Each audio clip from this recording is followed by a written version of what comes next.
Nobody else gets to decide if you feel it. That choice belongs to you. Oh, they're in a weird way. They're like soulmates. They complete each other. That one's always looking at me. No, we're not. You think we're just gonna let you Sex appeal sells. The oldest trick in marketing book. Understands the only way for Rumi to repair her ruptured alliance and friendship with Mira and Zoe is if she repairs her relationship with herself first. How can we expect other people to accept us for who we are if we do not accept all of ourselves, the good, the bad, and the ugly? Hello friends, my name is Benoit Kim, a UPenn educated psychotherapist. I hope you enjoy my detailed reaction to K-pop demon hunters, paying homage to my Korean lineage, K-pop, and anime. Best of three worlds.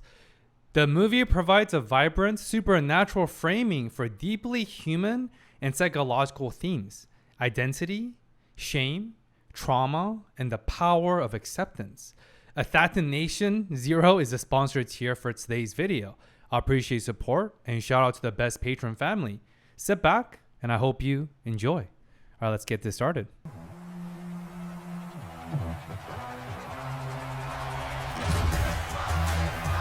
It's an awesome kickstart to this movie, seeing the global fan base and how amazing K-pop has become with this global influence. So pretty amazing and pretty awesome to see as a Korean myself.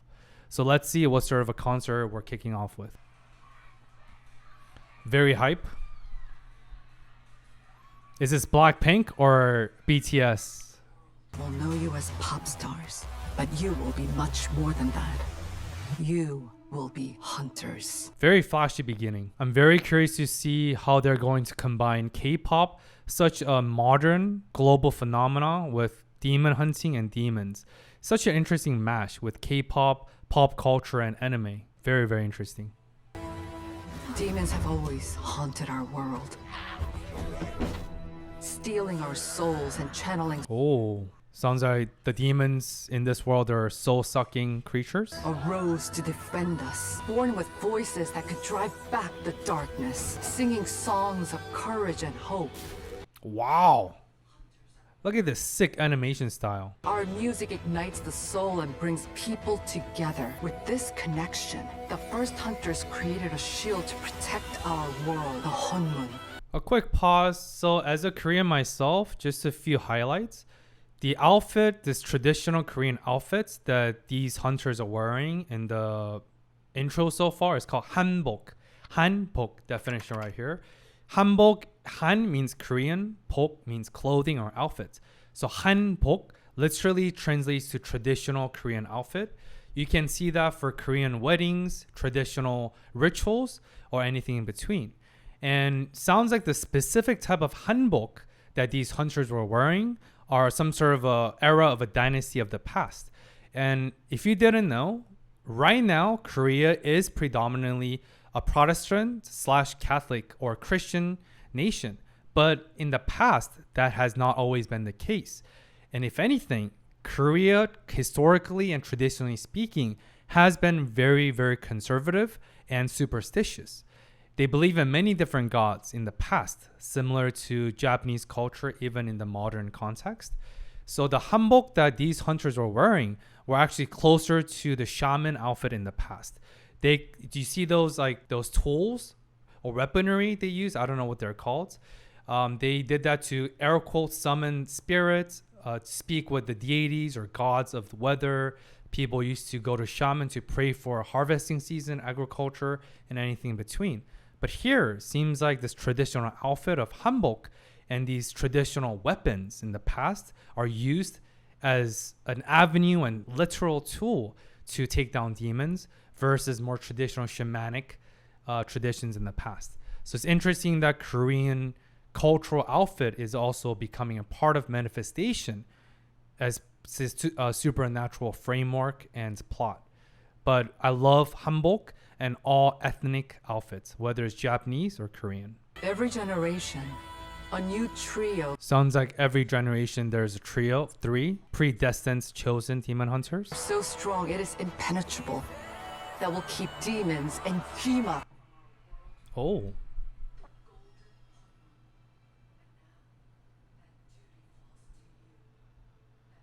is within your reach. It is your voices, your song, that will create the Golden Honmun. Yes, Celine.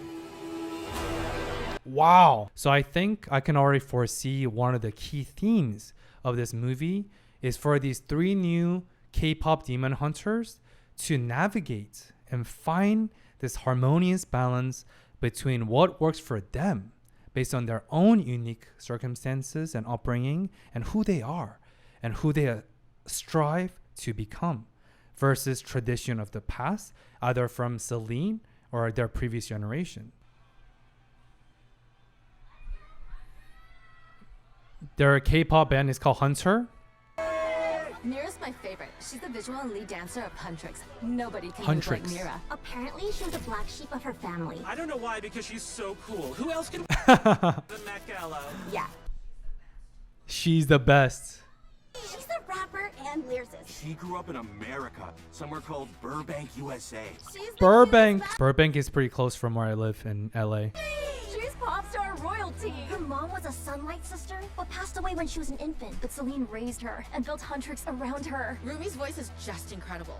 Like, It brings us to tears. Rumi. They're taking it, Interesting name. and they totally need it, but we're gonna miss them so much.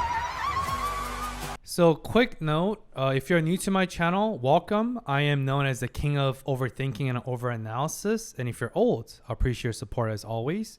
I just want to quickly talk about the name Rumi. So I'm a big fan of Sufism, definition right here, or another very famous mystic and philosopher and Sufi poet. His name was also called Rumi. So he was a Persian poet slash Sufi practitioner. And Sufism is a sect of Christianity, mythic or not, to talk about discovering divinity, discovering about the divine aspects of our world and our faith by further self-discovery and deepening our knowledge about who we are. In other words, self-awareness, definition right here. But here, Rumi represents Sufism, as I talked about. And Rumi is the poster child for Sufi poets and mystic philosophy of the past. So I wonder if there's any relationship between name of this character or one of the three main characters, Rumi from K-pop Demon Hunters, or Rumi from Sufism. The fact that this is it's a powerful movie of emotional storytelling.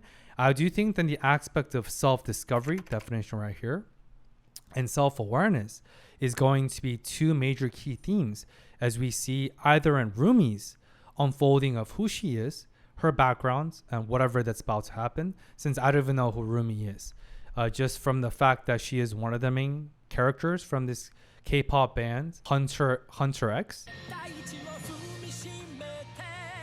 But I do want to create that parallels and also the role and the importance of self-awareness and self-discovery for modern therapy, but also all emotional healing process. Or am I overthinking as always? Everyone look alive. All right, looking good over there. Okay, ready? Ready. But where are the girls? The stadium is sold out.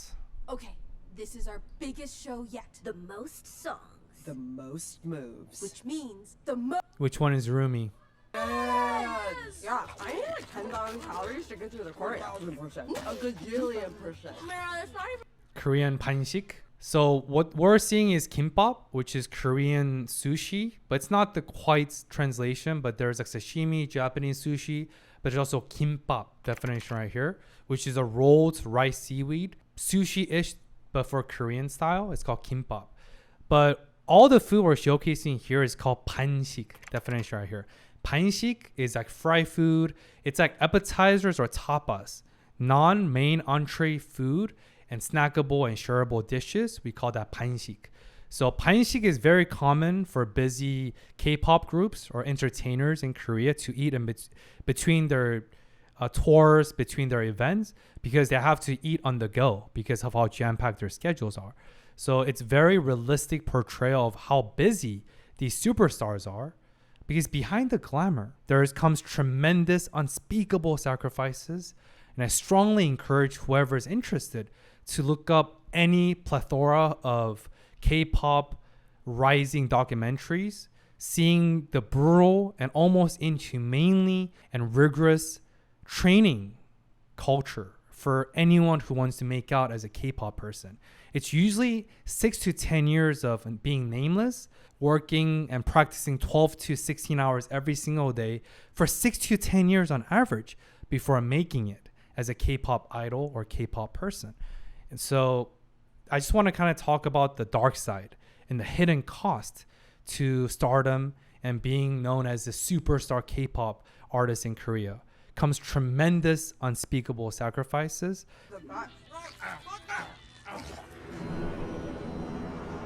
Okay, time for our pre-game ramen. Happy fans. What a flex eating kanshik, like I talked about, non-entree appetizer food in Korea on their private jet. What an ultimate flex. Dang. Now they're eating cup ramen, cup noodle, cup ramen. Yes, Miss Hunter. We asked for hot water like Right away. You're welcome. Arrivederci. Goodbye. okay. That was odd. Also, things are happening really fast in this extremely urgent, pressured manner so far. Like they're chawing down their punshik, like I talked about, and all that.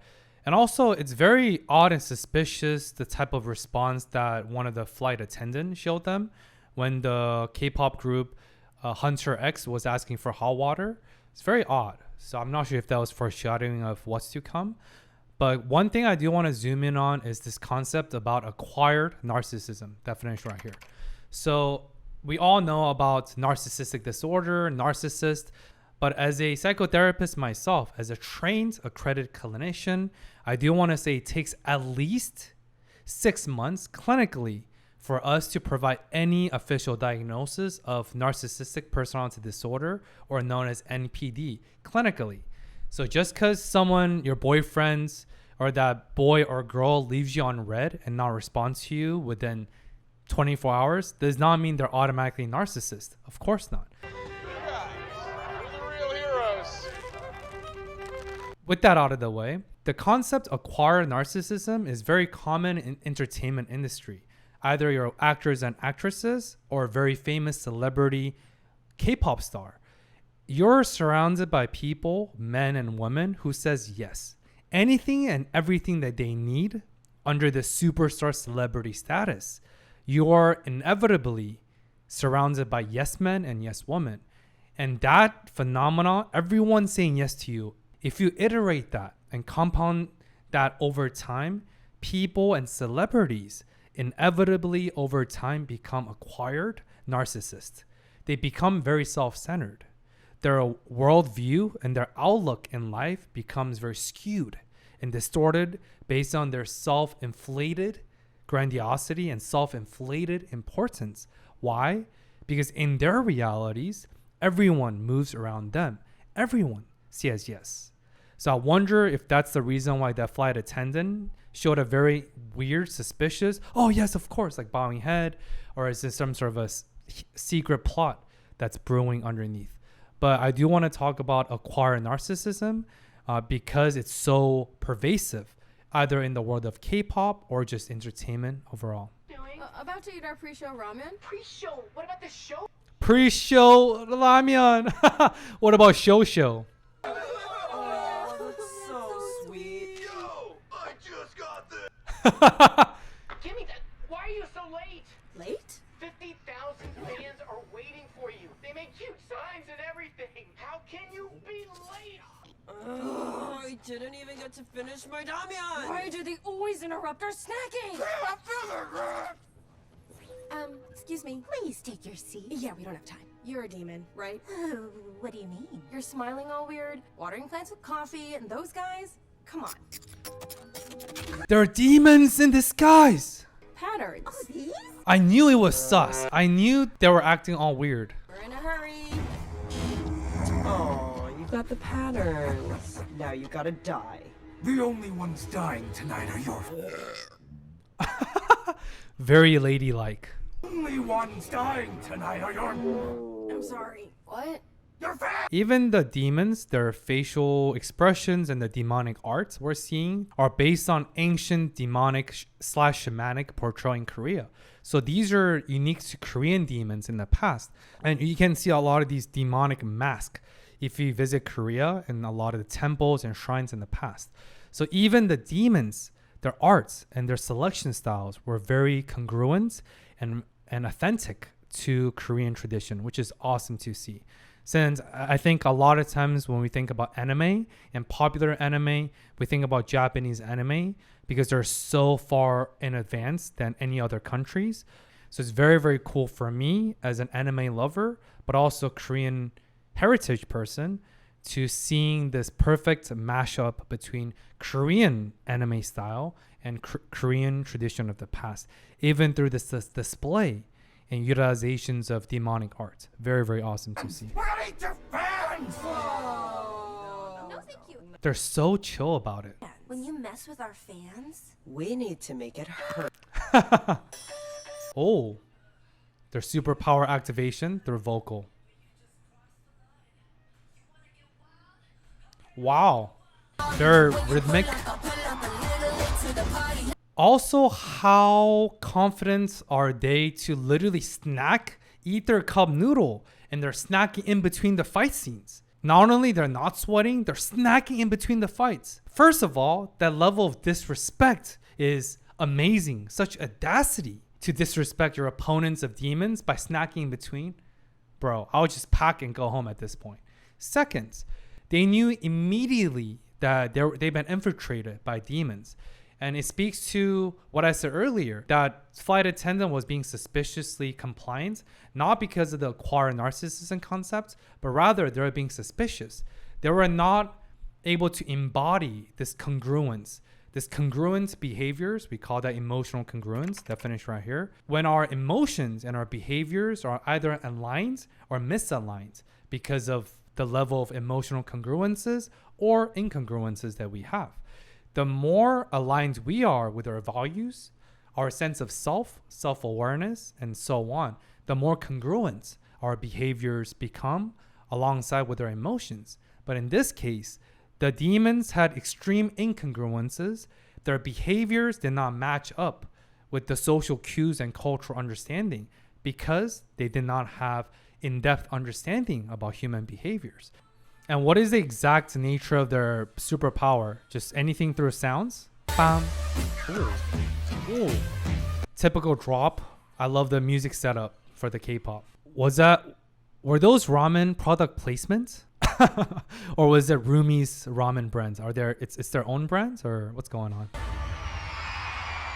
Wow. Whoa, what is that dome? Oh. All right, few things to wrap up my quick pause before continuing. What is the meaning of this blue things that are lighting up for the fans? Maybe it's like a level of emotional resonance, but sounds like they need to perform at a certain level to create a certain level of resonance with the fans to light up that blue thing. In turn, gives them this barrier protection from what he sounds like or from what he looks like. And the last thing I would say is, how come not a single fan was surprised or startled from the fact that these three literally fell from the sky?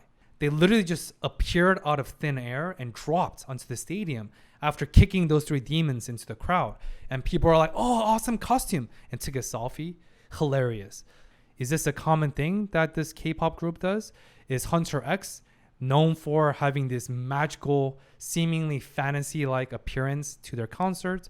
Or were people just so enamored by the concert starting that they didn't really pay attention to how they actually appear out of thin air, or in this case, fall from the sky for this concert?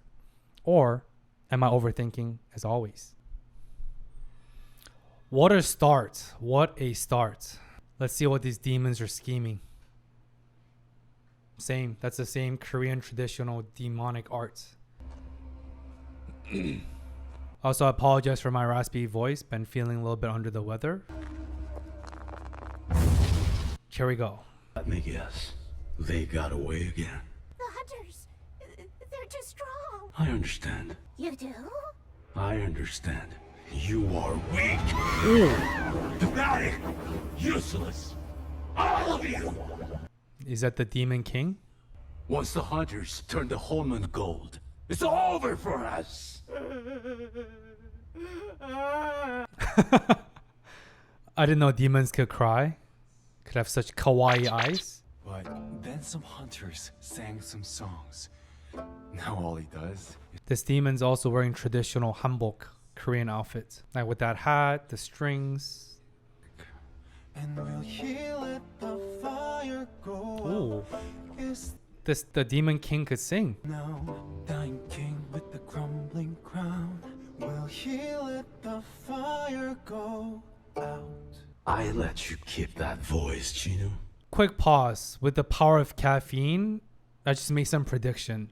Is the Demon King somehow gonna fight against the Demon Hunters, also using his voice? Is this a Shillian battlegrounds and showdown between vocals? Whoever has a better voice is gonna win and turns out triumphantly. Is that the plot? But it's very odd, and it can be a coincidence that this Demon King could also sing really well. Some sort of a K-pop Shillian battle down, like showdown. I guess that makes sense. And you dare to mock me with it? I'm not here to mock you. I'm here to help you. It's time for a new strategy. We fight the hunters where they least expect. They're gonna become a new K-pop boy band? That powers the Hunmoon. The fans. Demon boy band? They got that dance move down. What makes you think that could work? What? Whoa. Oh yeah, totally gonna work. Okay. That was easy. Are you, Gina? That was no convincing needed. You've never done a single thing that didn't serve yourself. What do you want? The memories. I want them erased. What was that flashback, or clinically we call it memory callback, definition right here. What was that episodic memory recall, also definition right here, of that Demon King's past? Looked like some sort of a wholesome scene with their parents or something. I guess that begs the question of who are these demons, and are these demons simply reincarnate of people who are dead in the past? Sounds like that demon was having some sort of a memory recall about his past, maybe, or his previous life. We'll see how this undercover plan pans out for these demons versus these K-pop hunters. Release the song. Yes, it's finally time. The song. What is the song? Whoa, that was weird. Good thing we're taking a break. Yeah, sounds like you need the rest. Yeah, just need a little water. Did someone say water? Hi, Bobby. Water, now! What a way to end the world. Exactly what I said, my point about acquired narcissism. Water, now. Whatever they need at all times can be fulfilled immediately by one of their team members. This is how people become an acquired narcissist. Case in point. But also, what was that suspicious pause with one of the singers losing her vocal? And they're like, oh, maybe just water. Maybe you just need a little break. Is it seemingly as innocent as she is just thirsty and needs to quench her thirst? Since obviously a lot of vocal performances creates a massive strain for their vocal cord and their maintenance needs? Or is there something deeper to that pause? And that finale with the guy in the demon suit exploding into confetti. So chill. Those special effects looked amazing. More Kpop. Special effects. This is gonna break the bank, but oh, look at these social numbers. They're off the charts. And to celebrate, I booked you a They're the week-long biggest. vacation at the fanciest, most exclusive relaxation resort in Korea. Sorry, Bobby. We already have plans. What? To our couch. Couch. Bobby, you should go enjoy the resort. Link for everyone. You deserve it. Me? Oh no, I couldn't possibly. Just kidding, road me. I'm a 34 short, please. Oh, they finished their concerts. Okay. I can't wait to eat Kpop. I'm guessing it was a massive success despite being late and defeating 3 demons midair. Super boring. I'm so down. Let's do that. Hey, have a good break? What? No, we literally just sat down. Why are you in your new costume? Rumi, you didn't. Did you announce the new That's Rumi. Promo starts tomorrow. tonight? No, wait, but the pajamas. No. Girls, you won't believe this. No more relaxing time. Your new single is on fire. Everyone's listening to it. Nice. Let's go promo! Golden. That's the song they're jamming. Gangnam looks like the background's in Gangnam, Seoul, Korea.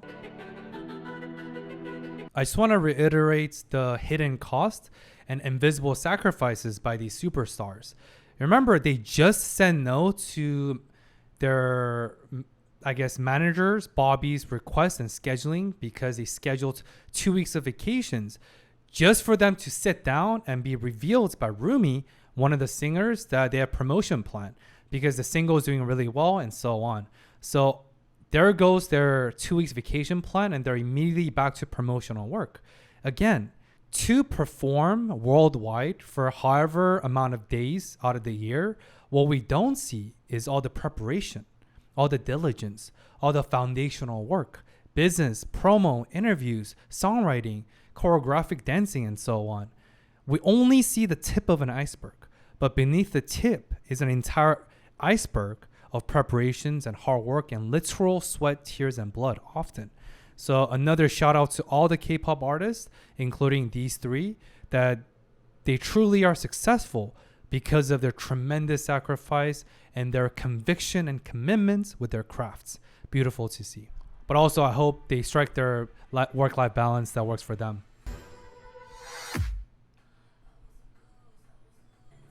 Ooh. I like to analyze lyrics for those who are new to my channel, since given the mental health and emotional health related themes and keywords in this movie, I'm sure the songs they've written and designed for this movie also serve symbolic purposes. So far, the song is called Golden. It's their new single. We know that it's performing really well. What does Golden imply? Even with that scene, before this music video started playing, it was a rays of sunlight hitting one of the artist's face. Golden/golden hour. Golden hour is the time in between day and night. So it could be viewed as a transitional time, golden hour. Also could be viewed as this peak, most aesthetic and visually appealing time. Or in this case, some sort of a transformation that is to come. And I think that's even what the lyrics said, right? I used to be so lonely. I used to be a ghost in the past. But what does that mean? Every single one of us are boggled down and chased down by our invisible ghosts. That ghost could be fill in the blank. Our traumas of our past, our hurts, our broken attachment style, or whatever struggles we're going through emotionally or mentally. At the same time, although all of us have ghosts, in other words, the shadow type by Carl Jung, a very famed psychiatrist and psychotherapist, Carl Jung, he popularized a famous concept called the shadow type. Every single one of us have a shadow. Every inanimate or objects, living or dead, have a shadow. Carl Jung talks about the shadow type, the side of our lives and the parts of ourselves that we do not like. Could be the ugliness within us, could be the bads within us, because it's easy to embrace the good. But not all of us can accept the good, the bad, and the ugly, let alone to embrace all of ourselves. So I think with this golden, that's what it means. During the golden hours, all of us have our shadows, or the shadow type by Carl Jung. At the same time, here's another beautiful concept called shadow integration. Definition right here.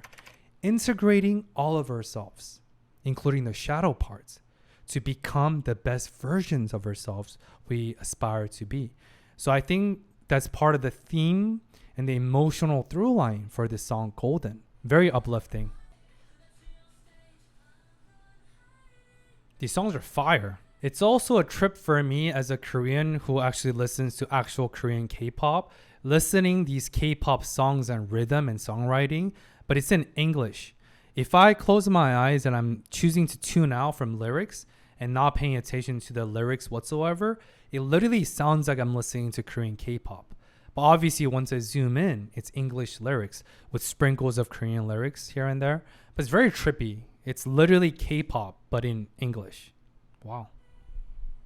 Golden hour, once again. Slitters of light, hope, transformation.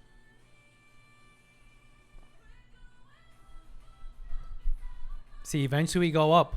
See, after the darkness, eventually comes light. Eventually comes the golden hour. So please don't give up. I think to me, that's what the song is about. Please do not give up, and this too shall pass. We all have ghosts and shadows, but they do not define who we are. At the same time, we must accept all of ourselves, the good, the bad, the shadow, to eventually come to light, like golden hour. Single. Golden. It's the story of us. It's a song about who we are. Who they are. First live performance is tonight. They're hustling, dude. Is this the next day? Uh-oh. That's Rumi, right? Purple hair. Aren't those the demon marks? What?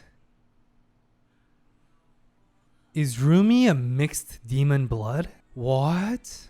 Oh, I have a lot to say about that scene.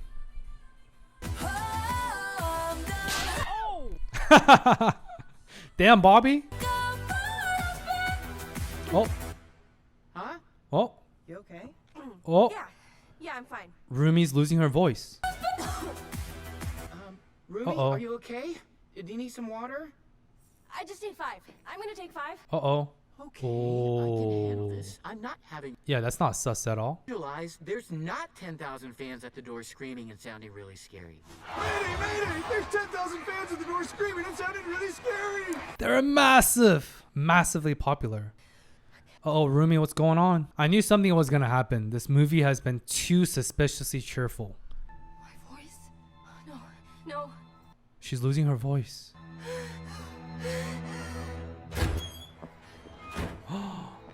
She's leaving. So everything that has patterns? Cover those. She's known. My dad was a demon? You're not one of them, Rumi. You're a hunter, just like your mother was. When the home moon is sealed, all the demons will be gone from this world. What? And so will your patterns. So these will be gone? Yes, those will be gone. Wow, what a plot twist. Alright, so quick pause. Here's some analysis for what's been revealed just now. Sounds like Rumi's been aware of her mixed demon heritage since she was young.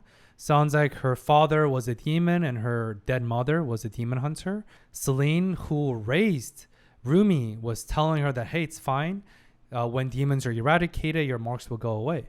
And obviously, Celine's, or whoever that character was, instilled the importance and necessity for Rumi to hide and disguise her demon marks. But this again talks about light and darkness. A lot of people have this misconception that darkness is the opposite of light. That's actually not the case. Darkness is the absence of light, not the opposite from it. What does that mean? We only feel this darkness, we only feel this depression, not because we're incapable of feeling the light or feeling hopeful, but rather it's the absence of it. It's when we feel lonely. It's when we feel utterly helpless. It's when we feel like there's no one we can reach out on and seek help or support from. That's when depression creeps in. That's when we feel helpless, hopeless, lonely, and so on. Because being alone is not the same thing as being lonely. Very, very different. Here we see that Rumi is not emotionally congruent. She's hiding her mixed demon blood identity from two of her core members, which is comprised of this K-pop group, but more importantly, this demon hunters group identity. Because if Rumi were to reveal herself, I think she's afraid of fractured group identity. Definition right here. To have a cohesive group identity, we must be able to confront each other honestly and openly. But sometimes, based on the level of psychological safety, definition right here, only when we feel safe psychologically and emotionally, That's when we can be truly open with one another. Either that's our friends, our partners, or our parents. But here, because of the taboo nature of Rumi being a mixed demon blood, as a demon hunter for this generation, obviously she's struggling with internalized shame, definition right here. When your sense of shame is so internalized, actually become a part of your identity. And with internalized shame, it's impossible for Rumi to achieve a state of homeostasis or emotional congruence. And I think that's the reason why she lost her voice. Because we saw that she was hiding her true identity before the performance in the dressing room all by herself, feeling helpless, feeling powerless, and feeling utterly lonely. Because she doesn't feel comfortable or safe enough to reveal her vulnerability with her team members. They're truly not just partners in Kpop or demon hunting. They're partners where they should trust each other enough to turn their backs to each other, like the ultimate trust fall. How can you fight for your lives? And how can you protect the human realm if you don't trust each other enough to reveal your most vulnerable, fragile self? It's easier said than done. But I think that's the reason why we're seeing Rumi's loss of her vocal and her running away, literally, through avoidance mid-performance because of her, 1, emotional incongruences, 2, internalized shame, and 3, feeling lonely because she's unable to open up and be vulnerable with her best friends and her partners in this group. Maybe some other time. You guys go ahead. Maybe they'll understand. No, Rumi. Nothing can change until your patterns are gone. The Celine. Immediately after my analysis, we see that Rumi briefly contemplating opening up her vulnerability and being authentically open to her fellow 2 members about her demon blood, because I think she's self-aware. Remember I talked about the necessity and the importance of self-awareness in terms of the journey of our self-discovery earlier on. She wanted to do that. She wanted to open up because she feels this weight of emotional incongruences. And according to the latest clinical data and literature, emotional incongruences have detrimental impact on decrease of our future health index, increase of comorbidities like heart disease, psychiatric illnesses, mental health problems, other psychological impairments in life, by not being able to feel one with our identities and feeling and tapping into emotional congruence. So as soon as Rumi felt that emotional incongruences, she wanted to open up. But remember, going back to this balance between honoring tradition of the past, aka our older generation of elders or people, versus also prioritizing our needs of the present. Rumi wanted to open up, but Celine discouraged her, saying that no, never. You can never reveal that part of yourself until you guys eradicate all the demons. Never trust anyone to reveal that. Can you imagine the psychological and mental health impact that Rumi is struggling with right now? She wants to open up and finally express what she's been depressing or suppressing. But Celine's like, no, kill the demons first, and then maybe you can reveal all of yourself to your best friends. Think about that detriment and that struggle. And I think we can extrapolate this beyond anime into a real world setting. What are some parts of ourselves that we are not proud of? Are you also struggling with internalized shame? Because remember, guys, expression is the opposite of depression. We must express what we are struggling internally. Otherwise, those struggles will spill over and manifest externally eventually. We can only compartmentalize for so long. Eventually, we will hit the floodgates and everything will implode. And that's not a pretty sight for yourself or people around you. So please seek help. Please rely on one another. Oh, poor Rumi. I'm sure she feels suffocated right now. Imagine that shame. How am I supposed to fix the world? Fix me. Oh. My voice. Why now when I'm so Oh no. That scene actually reminds me of one of my favorite quotes from MLK, Reverend Martin Luther King Jr. He said, and not a lot of people know about this quote, he says, everyone is a sinner and a saint. I think Rumi, again, is the embodiment of the shadow type by Carl Jung. I think Rumi represents the best in humanity, this courageousness to fight demons by protecting and safeguarding the human realm. Amazing. At the same time, she also embodies the shadow side, the suppressed demonic urge, that demonic blood that she's also a part of. We cannot define ourselves or other people with their worst attributes. We are larger than the sum of its parts. Just like Rumi is much more than just a K-pop star. She's much more than just a mixed demon blood. She's much more than a demon hunter. She is all of the above. I'm enjoying this dichotomy and this unique disposition that Rumi's in, because I think she represents the best in all of us, but also potentially the worst in all of us. And will I be able to finish my reaction before losing my voice? Oh, see? They're worried about her. They're best friends. Vulnerability is strength. I hope Rumi opens up. Sorry about the show. Rumi, it's okay. I'm sure everything will be fine. Bobby can handle it. Hi, Bobby. Girls, I can't handle this. There's thousands of disappointed fans and the network is losing their minds. Okay, this is why you pay me 3%. Okay, back off. My girls will sing when they're ready. I don't know if That constant urgency and pressure to perform. Trouble? Then why did you push up the golden release? because we're so close and it's so important. Okay, how do we handle this? What do we tell the fans? Maybe we should call Celine? We know what she'd say, Zoe. Oh, right.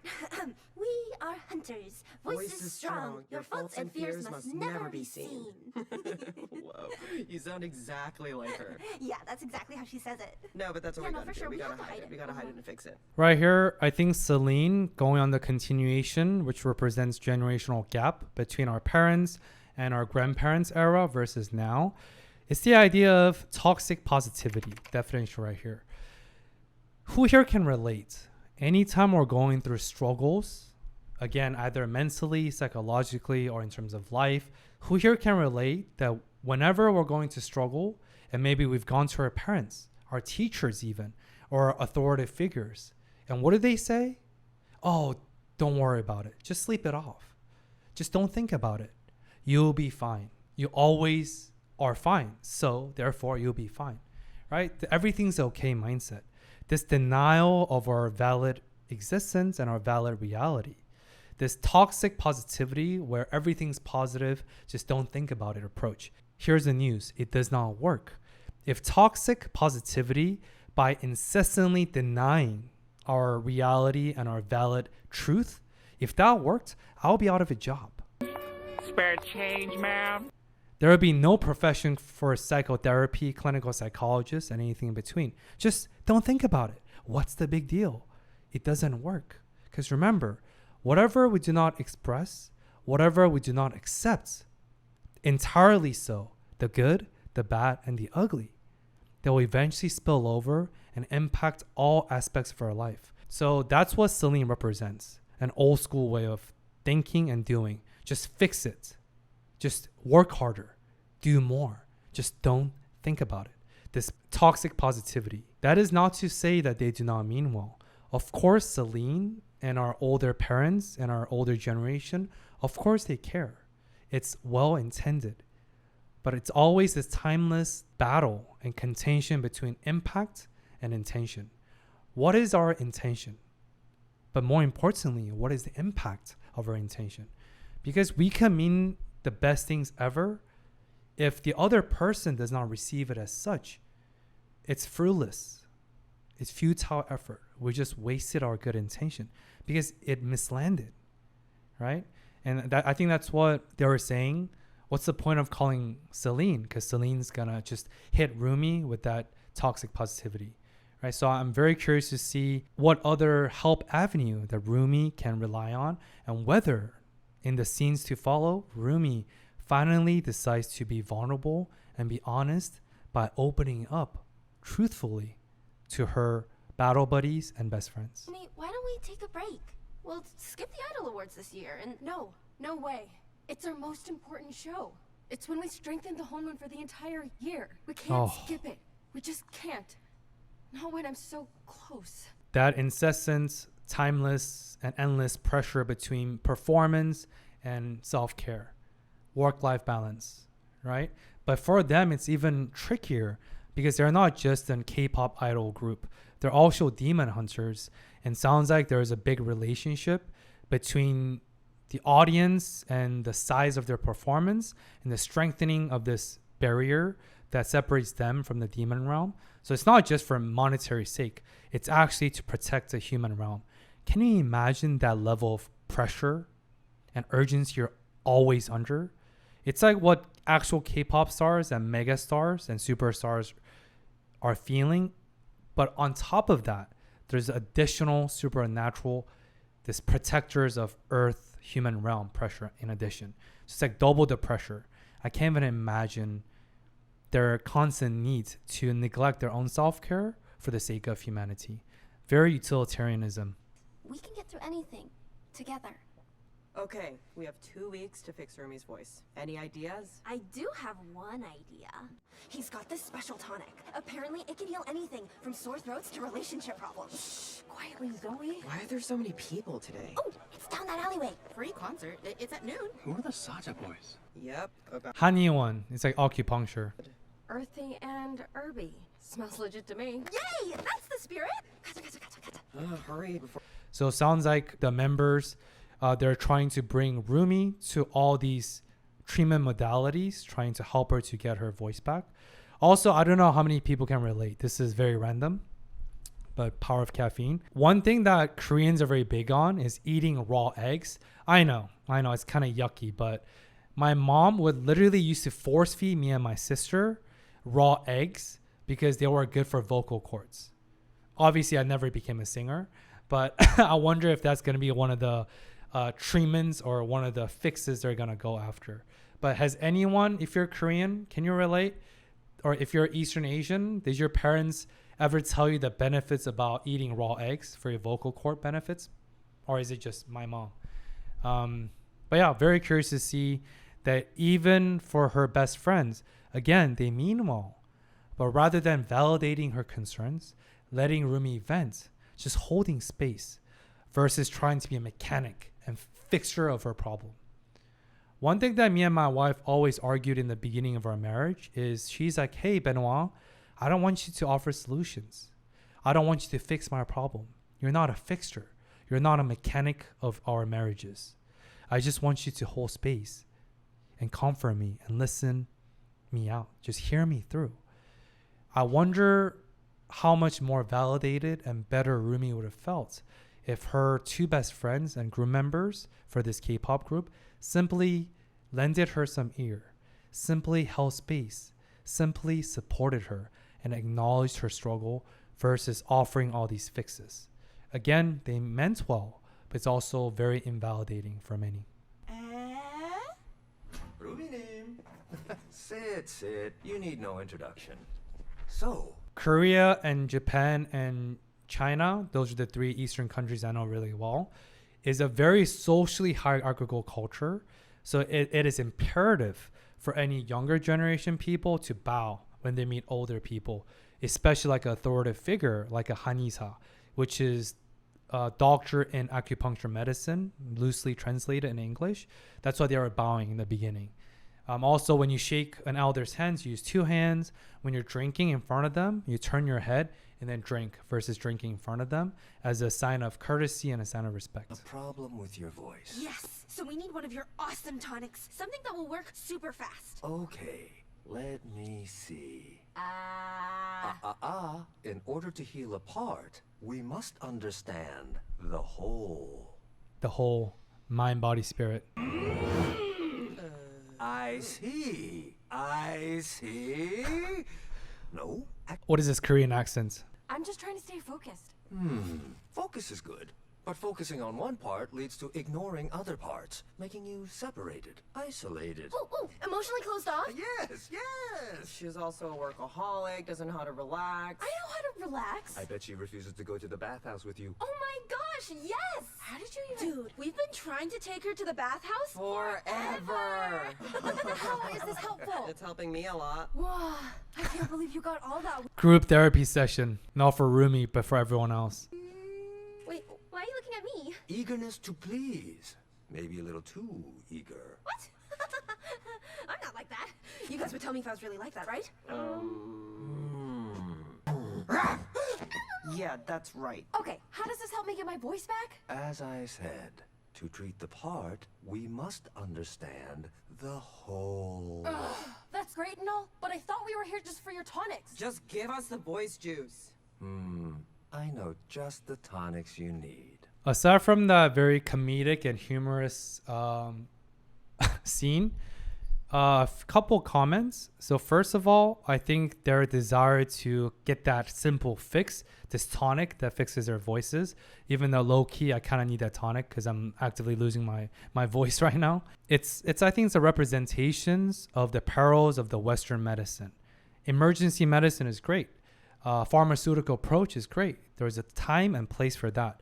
But so oftentimes, Western practitioners, they're overly fixated on this quick fix, fixing the symptoms without addressing the root cause.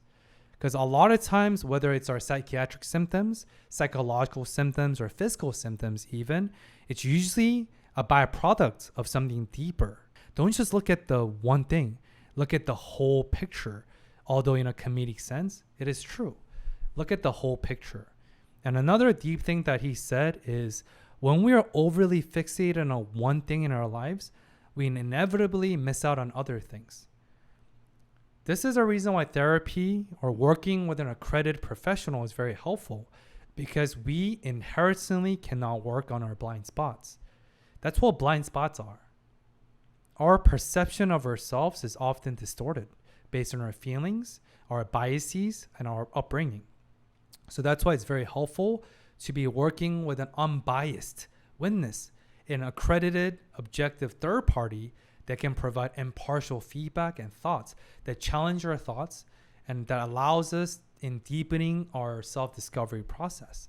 Yes, seeking these Western medicine or this tonic for a fix might be helpful based on the severity of the symptoms, but don't forget to be holistic, looking at other aspects of our lives.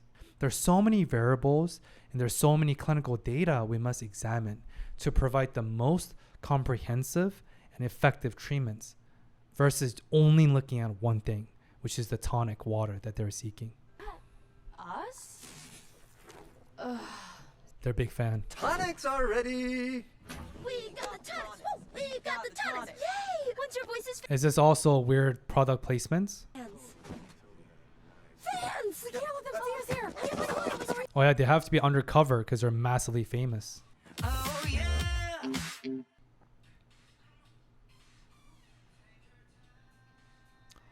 Are these the demons? That middle guy looks like the Demon King from all back then. Are they modeled after BTS? Dang! Jeez, I hope she didn't go blind. Oh, APAC.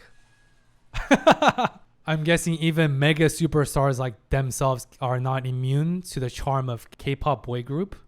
Hilarious. You guys are so gross. Except for Rumi. Ooh. Ooh la la. Who these? Who are the boy bands named after or created after BTS or what? Oh, nice song. Oh, that skinship. No, save the tonic water. Probably not legit. Sounds like they're just fishing for money from Hanisa.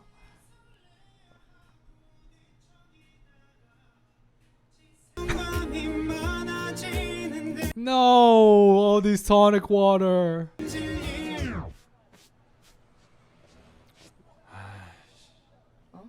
Watch yourself. My prediction is that this is the demon undercover group I think because I think I recognize that Demon King who had the pink hair, I believe, and their physique was way too buff. I don't know if you know about K-pop boy groups, but they're known for being slim and extremely good at dancing and singing, but they're typically not known to be jacked and yoked as their physique. So the fact that they're suspiciously ripped, I think hints at the fact that I think they're demons. Second thing, either that or they're extremely narcissistic, like I talked about, acquire narcissism. And that's why when he knocked her over, he wasn't even extending his hands as a kind gesture, but rather literally dusting off his own shoulder like, oh, watch yourself. Extremely narcissistic of the other guy. So two only possibilities: they're very self-centered, grandiose narcissists, or they're demons.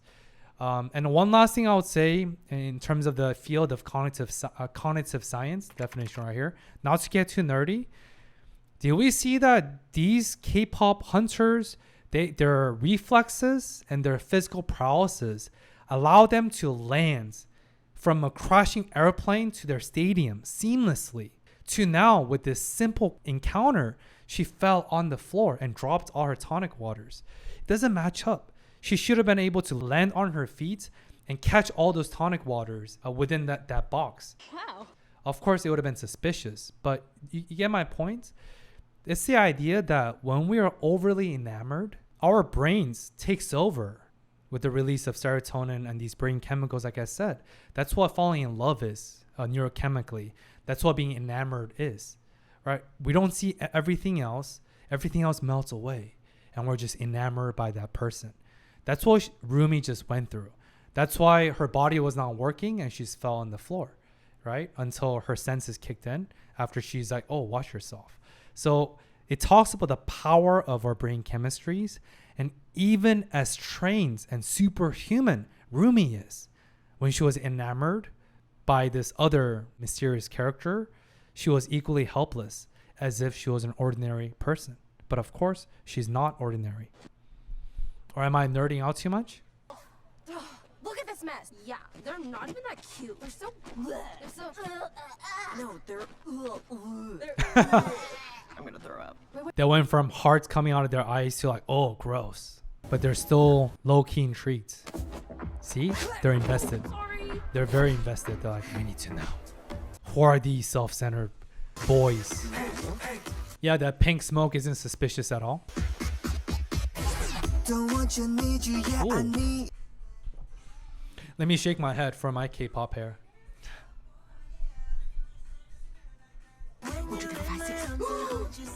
George stole one of my pouches.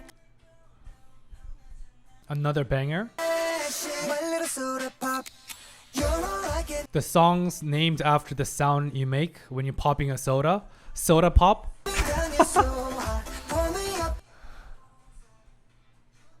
It's catchy. It's annoyingly catchy though. It's infectious. Do you guys agree in terms of the epitome of catchiness? No other genre has the power of K-pop. I think that's what gets K-pop's one of the biggest selling point. It's so rhythmically catchy.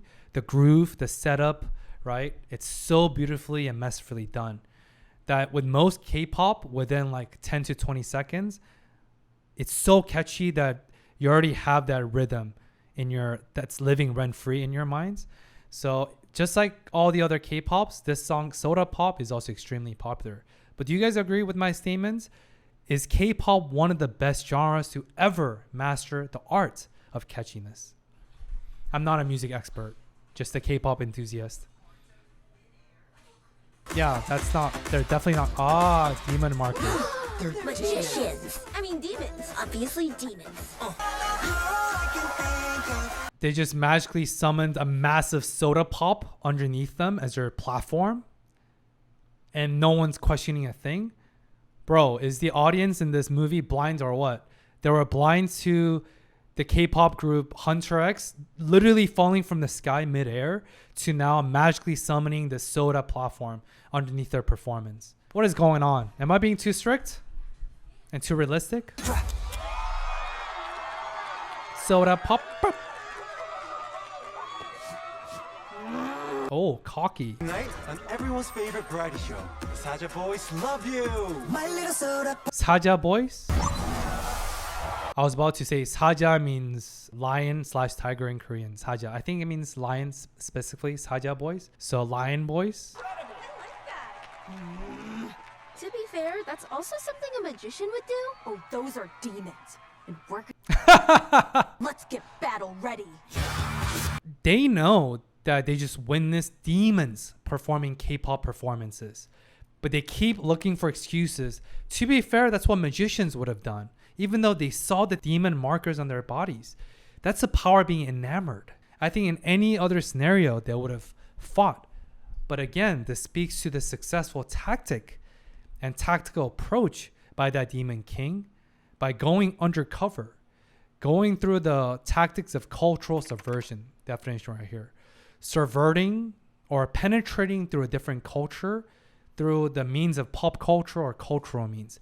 In this case, fighting K-pop with K-pop, because whatever their direct force is obviously not working out. So this speaks volume to the Demon King's adaptiveness and adaptation, right? By letting go of the brute force, by being more strategic with it, by again fighting K-pop with their own K-pop. Brilliance. Dude, the animation is so flashy. Amazing animation style. Guys. Spicy challenge. Welcome back to Who Can Chug the Most Hot Sauce. This is like the Product Fire Noodle Challenge. It's a dead heat between my handsome co-host and baby Saja. Can our host catch up? So spicy! So spicy! He can't! Baby Saja is the winner! Goo goo gaga. Boo boo gaga. So hard. Then why say goodbye when we have extra special guests coming up? What is he doing? Please welcome Huntrix! I love you, Huntrix! Oh, Huntrix. Not Hunter X. Huntrix. Bring out the slide! Oh no! Huntrix. I apologize for butchering the name. My brain's not working at its full capacity for feeling under the weather. Wait, what the? Their pants are too sticky. And Huntrix is in the balls! Psychological warfare, right? Saja boys now have an upper hands with their psychological warfare by, remember, Huntrix was supposed to be anonymous and in the shadow, speaking of shadow type, to go against Saja boys because they're demons in disguise. But Saja boys took that by their horns by revealing the secret collaboration, by summoning Huntrix into the stage, by taking away and stripping away their anonymous tactical approach by Huntrix. So Saja boys now has an upper hand with this invisible yet psychological warfare. Very astute of them. So hot and respectful. Oh no, the honor is ours. No, it was ours. No, it's ours. Let's go get these guys. 목욕탕, that's the bathhouse. With Ruby! Oh, wow. Did you really follow us in here? I knew they would. That one's always looking at me. No, we're not. You think we're just gonna let you Sex appeal sells, the oldest trick in marketing book. You're gonna have to fight us for them. Yeah, keep your hands off our honeymoon. We're not here to fight. They are. Don't let this turn you off bathhouses, Ruby. It's usually. I love how action-packed this movie is.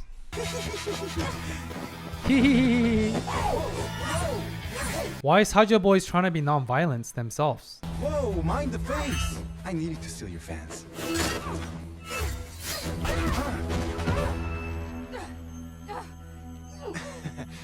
You're strong. A hunter who's part demon? No. No, that internalized shame hitting Rumi again. That emotional incongruence. What? What is going on right now?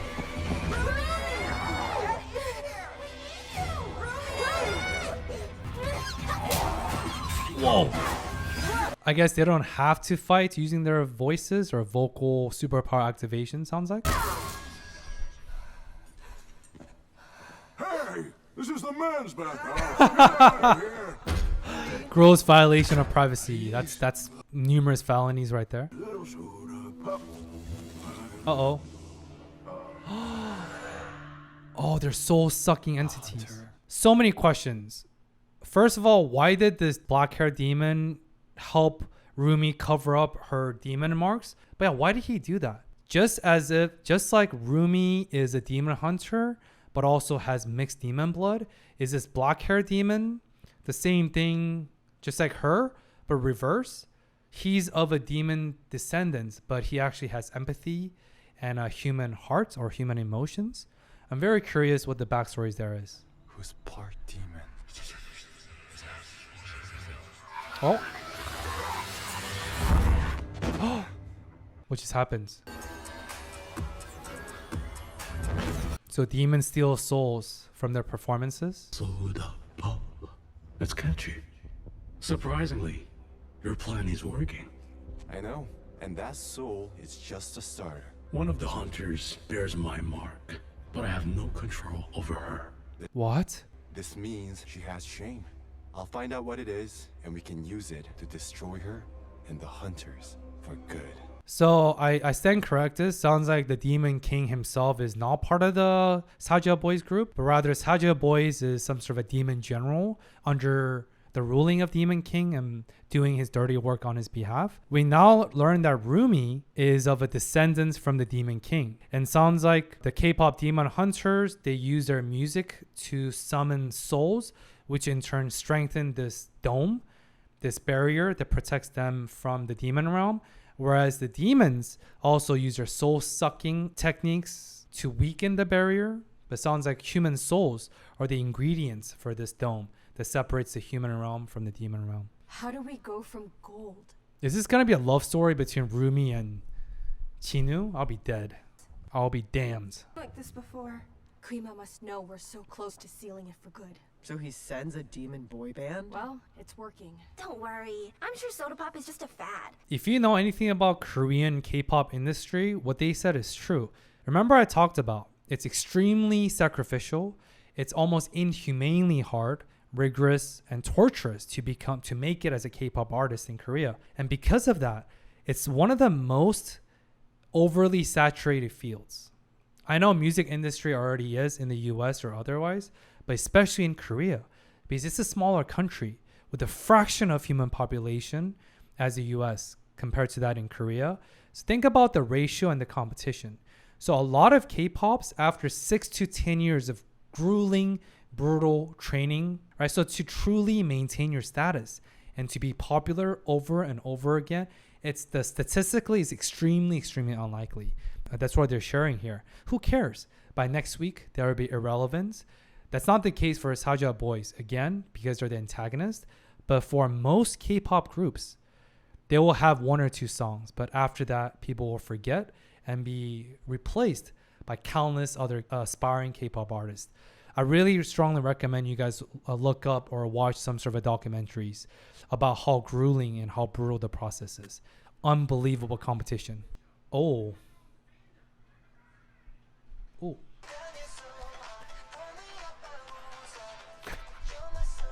Bobby, control those shoulders. It's contagious. It is catchy. Yeah, you're right, Zoe. They're amazing, but they suck. Relax, Bobby. It's just social media numbers. Not the end of the world. This is a battle for hearts and minds. A battle for the fans. And what's the biggest battlefield of them all? I love that visual transition that we see. Did you see that mirroring moments or that duality? They saw the rise of redness or this neon pinkness, which again, remember the color theory I talked about? It's the taking over of souls and the weakening of this barrier. Because more pink means weakening of barrier, more blue means strengthening of barrier. So although all 4 of them were looking out the window at the same time, they saw this completely different perspective. So for Bobby, who is the manager for this K-pop group, it's just about sales, monetary incentives, popularity, social media marketing, and so on. It's very earthly. But for this actual group, it's about the survival of the human realm. It's potential life and death. So I love that transition and this double perspective through that mirror scene. Idol Awards. That's right. We have to crush that stage. Zoe, we're gonna need a new song. I got 23 notebooks full of demon insults ready to go. Yeah! Demon insults. Mira, the choreography? Yep, making them hotter. Backup dancers, ready to go. We'll write a brand new song. A diss track to expose the Saja boys. And send those disgusting demons back to the depths where they belong.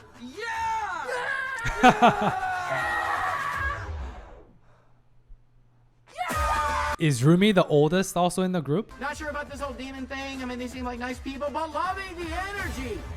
Bobby's like, who's this demons? Is it a euphemism some sort? Here's another prediction going on the through line of emotional incongruences. I bet and I predict that until Rumi addresses her emotional incongruences, until Rumi can fully become transparent and forthcoming and open and honest with her teammates, I don't think they will be able to come up with a new song that's powerful enough to defeat Saja Boys. I think for Rumi and the K-pop Demon Hunter group to defeat the Saja Boys, I think Rumi must first and foremost address her brokenness within herself. I think she first become vulnerable. She first becomes surrendering her vulnerability to her best friends and reconciling with that to become full again, to become whole again, in order to be triumphant against Saja Boys. That's my prediction. Okay, Tonics. Let's do this. What?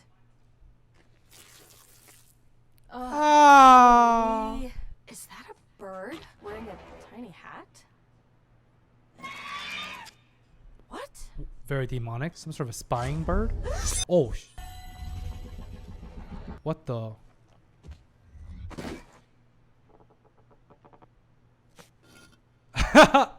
Very well-mannered. It's a very polite, well-mannered demon cat.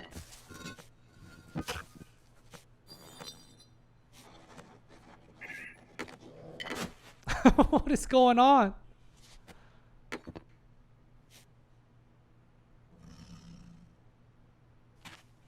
That looks like the cat from Alice in Wonderlands.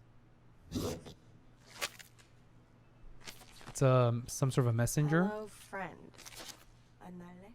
Chinu? Chinu? Oh, meet you? I'm not gonna meet you. Who do you think you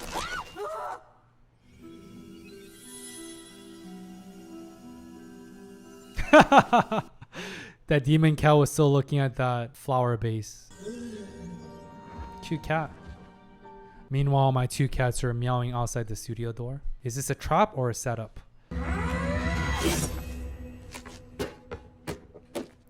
What? Damn, she was willing to kill Chinu? A hug, but... Jeez, okay, calm down. I thought the mannequin was gonna be a fun icebreaker. About your patterns? But first, I want to talk about those pants. Teddy bears and choo-choo trains? Teddy bear and choo-choo-choo? To be dead by now. I could have told your friends what you are, but I didn't, did I? Because they don't know. Ah, I did guess right. Quick pause. I think the reason why Rumi went straight for the kill with the fake mannequin Chinu is A, yes, of course that's her job and she's a demon hunter. Duh. But I think a deeper reason, which might have been very subtle that many people missed out on, psychologically, I think Rumi is overcompensating. Definition right here. She was overcompensating from the fact that she felt moments of hesitancy when she first met Chinu in that men's bathhouse scene. So I think she felt ashamed by her showing moments of grace and hesitancy against a demon because her job is to kill demons, duh, but she hesitated. So I think here she's overcompensating by trying to kill him right away to get rid of her guilt. But of course, we see that Chinu, this is not a trap. Chinu actually wants to have a conversation with Rumi about her demon marks because he also knows, very astutely so, that she has been covering her demon marks away from her teammates and fellow demon hunters. But her urgency in slashing his head is definitely a sign of overcompensating. Feel? You're a demon. Demons don't feel anything. Is that what you think? That's all demons do. Feel our shame, our misery. It's how Kima controls us. Do you not hear him in your ear? I'll never forget the first time I heard him. That was 400 years ago. Damn. It was extremely poor and miserable. I had a single possession to my name, an old beepa. Then I heard him. You can't do anything for your family. You're not good enough for them. But I can help you be good enough. Overnight, my fate was changed. I was praised for my voice, even by the king himself. Making a deal with the devil. But the patterns, they Devil's kept pact. spreading until they consumed me. And I was condemned to the demon world. My family lost everything. Every day since, I've been haunted by the memory of failing them. You left them. Left them behind. Wow. Failed them. These are a constant reminder of my shame. A shame I can never escape. Yours are Damn, are they having a moment right now? shame of your own. You don't know me. You know, you can tell me. I understand.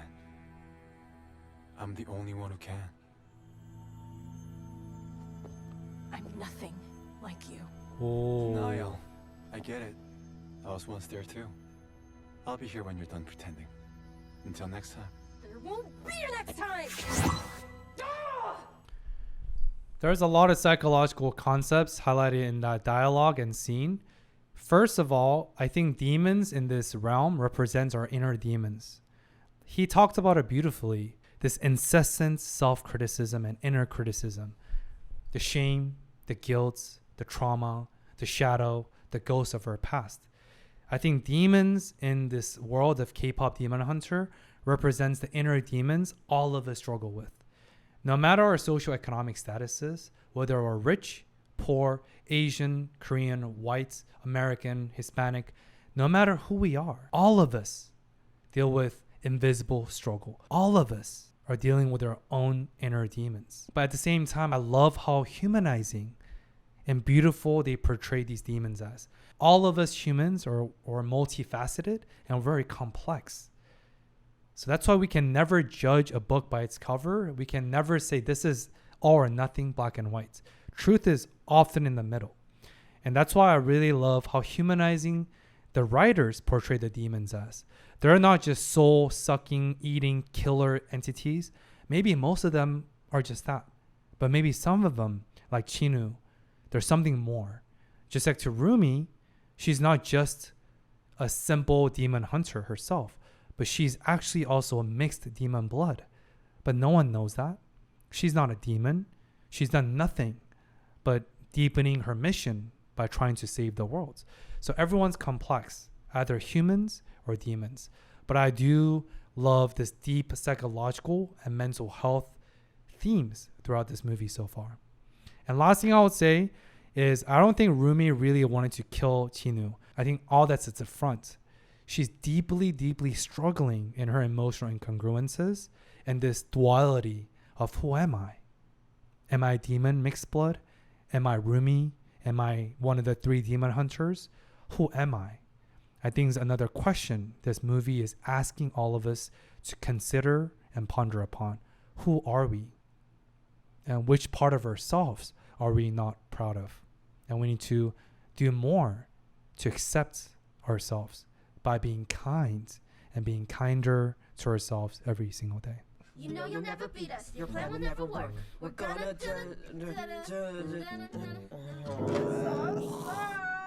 Yeah, we gotta get up close and insult their stupid faces. They're nasty, disgusting, not beautiful, perfectly dewy, shimmering. Okay, enough! I'm taking these down. Takedown? Takedown! And that's the song! It's a takedown! So sweet, so easy on the eyes, but hideous on the inside. Nice. You like it? Whole life spreading. They title their songs very straightforward. Takedown, Golden. I'm about to switch up these Sorry, guys. Oh no. Take it easy. Yeah, rest that voice for Idol Awards. This week's winner is Soda Pop by the Soda Boys.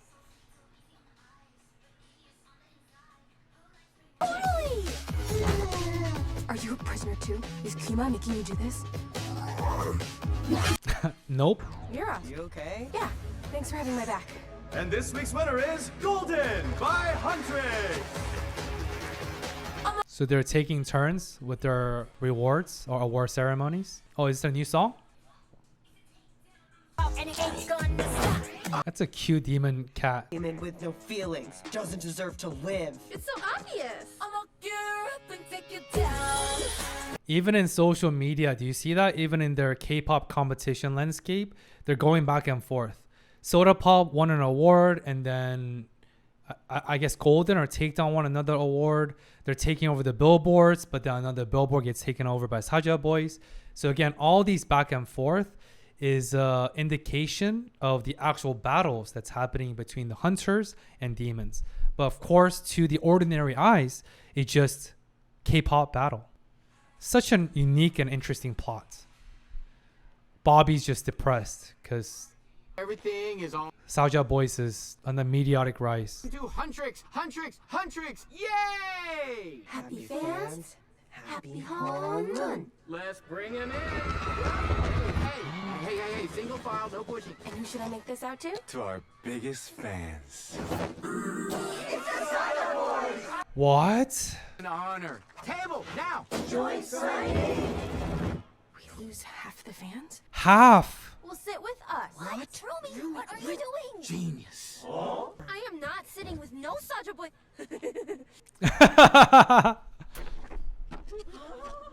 I didn't think you liked shit. Those Korean grandmas. I'm gonna tell them.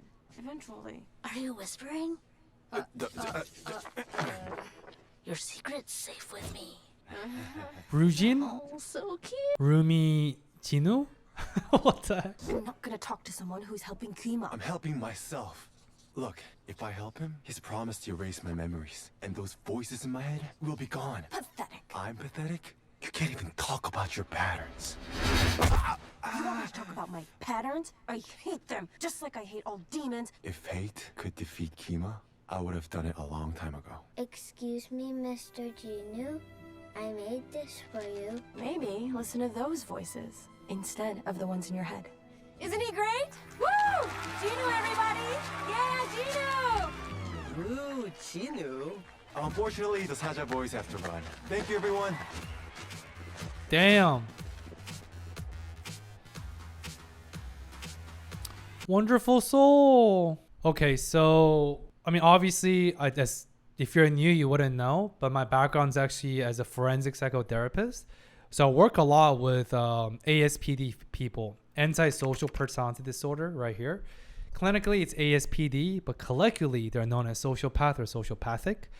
We just saw that out of Saja Boys, only Chinu is capable of empathy or some sort of a modicum of human emotions. But the other four members are antisocial.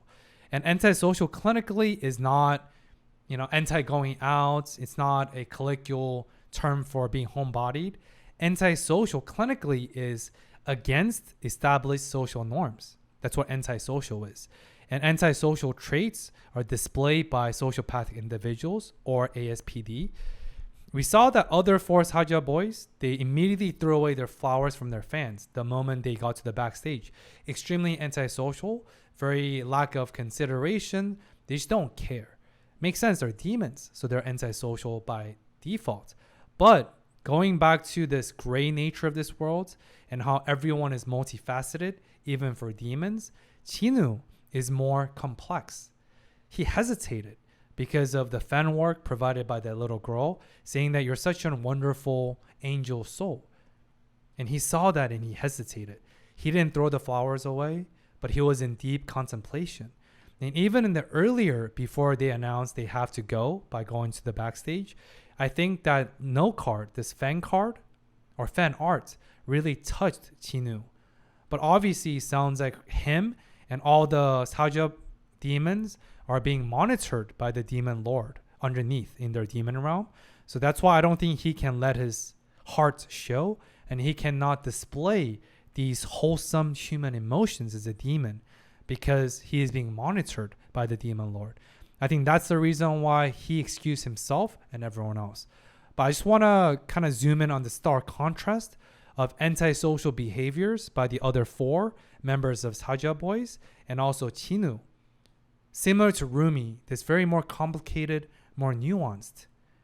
This mysterious character who's seemingly demonic, but seems all too human. It's never wrong. Ruginu, that's genius. Zostery, where did they come up with that?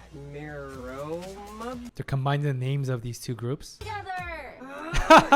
When your patterns start to show, it makes the hatred one. What is that demon cat straight up chilling here now? What the heck? This demon cat is now a frequent visitor. Start to show, I see a pain that lies below. See? Vulnerability and being fearful of revealing all of yourself. Calm down. I'm not gonna meet him. Rumi? You gotta get out of here. Come on. That's a cute ass demon cat, dude. Oh no. No. She's gonna try to fix that thing. What are you doing? Nothing. Just, Another implications of having emotional incongruence, like I've been alluded to throughout, is people like Rumi, they're continue deepening their double life, right? Having this public presence with her friends, being the K-pop megastar, being a K-pop demon hunter, but secretly, they're actually hiding a secret life, like interacting with Chinu, communicating with this demon cat, and so on. So this is a reason why it's important for us to address our emotional incongruences. Otherwise, having this double life is continue to further our gap and our emotional incongruences. And again, honesty and relying on one another and being honest with ourselves is the first step. I heard you singing. You sound good. yeah, who would have thought? Those tonics actually work. Do you really think this is the right song to be Quima? See, now Rumi has a double life. She must hide from her best friends, Hate demons. No. her meaningful social support. Is up with you? I could swear the other day you were talking to a demon. And Wu Jinu, what was that about? I was playing him up to psych him out. Get in his head. Look, I'm pretty good at reading people. Actually, I'm kind of an expert at it, and I just can't shake this feeling that you're keeping something from me. Oh, true best friends. She knows. I promise. Ugh, I can't wait until every one of them is destroyed and sent back to suffer with Kima for eternity. Right, Rumi? Yeah, eternal suffering. Sounds fun. Mira knows something's off. And this is, again, humans are social creatures. We humans are evolved as Homo sapiens to become the most dominant apex predators to ever reign this earth, despite our physical fragility or psychological fragility because of the concept of sociality, definition right here. Sociality is the field of study of our social relationships, and society is comprised of people, and people are comprised of relationships. Even though Rumi is not opening up honestly, even though Rumi is struggling with her internalized shame, as one of her best friends, Mira is noticing that something's off. She feels like Rumi is hiding something. Like she swore that Rumi was secretly talking to Chinu, which is a demon, right? So there's all these telltale signs and these behavioral cues. Because words are cheap, but our behavior patterns, definition right here, never lies. Again, this speaks to and spotlights the importance of social relationships, meaningful social relationships, and how behind all of us, there's a village, there's a community. When we feel lonely, when we feel alone, reach out, because there is more people that care about us more so than we think they are. Seriously. People care about us, even if they're not always being vocal about it. But regardless, people that's close to us know something's off when we're going through a hard time anyway. So wouldn't it be better to open up and give our loved ones permission and opportunity to hold space and show us support? One of the best things I've heard from Esther Perel, a famed psychiatrist and relationship psychotherapist, Esther Perel right here, she said that when we don't ask for help to our loved ones, we're being selfish. Why? Because we are robbing other people of their opportunities to show up for us. Not asking for help is selfish, even though many of us struggle to ask for help because we don't want to burden and shift our burden onto other people. But I agree with what Esther said. Regardless of our intention, the impact is that when we don't ask for help, we are being selfish. Because we are not asking for help, even though we need it.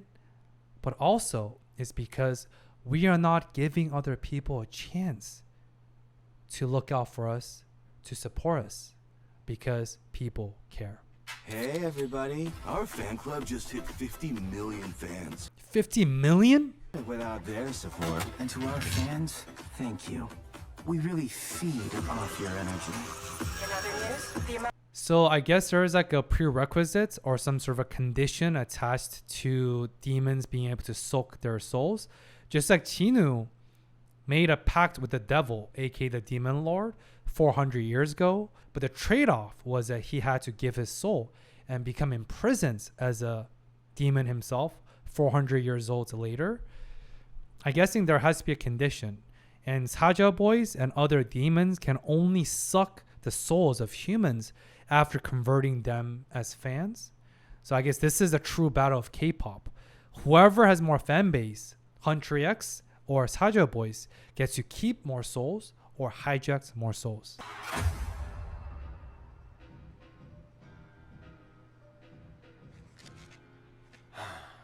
She wants to meet and she's late? Oh, she's so agile. Case in point, if she really wanted to kill Chinu earlier in their rooftop fight scene, but rather struggling internally with shame, should I talk to him? Should I not? If I'm befriending a demon, what does that make me? So much internalized shame, so much guilt, so much identity struggle for Rumi, which is one of my favorite psychological concepts called identity formation. Definition right here. Formulating and forming our identity.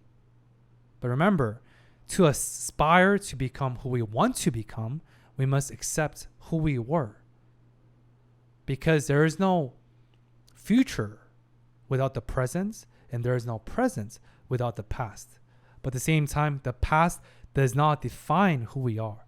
It is a part of who we are.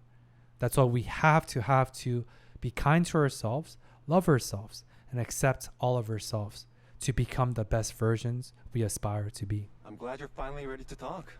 Although, you could have picked somewhere nicer for a date. date? No, ew! What are you talking about? That doesn't mean... Ugh, you're so old. Literal date. Save the date. Hey, loud and clear. What if I told you there's another way to get your freedom? Help us win the Idol Awards. Because when we win, the Honmun will be sealed. And that will guarantee your freedom. I will finally be free of these patterns. No more hiding. No more secrets. You can be free from those voices forever. What makes you think the Honmun can save a guy like me? A guy who tried to help his family? You made a mistake, Chinu. It's not that simple. But I am a mistake. Oh. Damn. That hits deep. If there's no hope for you, what hope is there for me? Wow. Beautiful girlfriend. Oh no, we're not. no. She's not even my type. Excuse me? I'm everyone's type. You can't even show up on What time. are you, from the 1900s? I can see why you're still single. What? See? Would never work. Here, free one. Go find yourself a better boy. This one's hopeless. Your answer? Hopeless. That's the funny thing about hope. Nobody else gets to decide if you feel it. That choice belongs to you. Oh, they're in a weird way. They're like soulmates. They complete each other. Their insecurities, their fear, their shame, their guilt. For what it's worth, I don't think you're a mistake. Okay, bye. Yeah, What is this, high school? Is that demon cat a spying mechanism and spying demon from the demon king himself? So does the demon king know what's going on between Chinu and Rumi? A couple of things I do want to say in terms of emotional health and psychological undertone. That is probably the deepest conversation so far. Here's what I mean. I think both Rumi and Chinu represent stages of guilt and shame. This is a research by Brene Brown right here. She distinguished based on her study of guilt and shame. So what is the difference? I think a lot of us use these terms very loosely. When we feel guilty, it is action-based. Guilt is action-based, and guilt is not always an unhealthy or useless emotion. If anything, when used intentionally and purposely, guilt can motivate us to do better, to rectify our mistakes, to not repeat the same mistake again that made us feel guilty. But shame is embodied guilt over time. If we do not address or internalize guilt over time, the guilt will become identity-based. So going from I feel guilty about cheating on a test to I feel ashamed about who I am. I feel ashamed about who we are. What do I mean by that? Rumi is still feeling with guilt and internalized shame, but that shame has not been fully become an identity. It became one of the markers for Rumi's identity with her emotional incongruences and her ongoing struggle with, do I tell Mira and Zoe about who I am? Do I come forth? How do I reconcile with this situation? To Tinu, he's the embodiment and the solidification of shame after 400 years. That's why Rumi was saying that, hey, Tinu, you made a mistake. You want the best for your family. And Tinu's like, it's not that simple. But focus on the verbiage and the tone of what Rumi said. Tinu, you made a mistake, action-based. But what does Rumi say about herself? I am a mistake. My entire existence is a mistake. I should have never been born because I am a mixed demon blood. Do you see even the way Rumi is saying about herself sounds so much worse and unhealthy than what she said about Tinu? That's why we need to interrupt the cycle before our guilt become internalized shame, before internalized shame gets cemented into identity-based full-blown shame-driven identity. We must seek help. We must open up. We must interrupt this unhealthy cycle of negative self-talk. Definition right here. Negative self-criticism. I'm worthless. I'm helpless. I'm useless. I'm unlovable.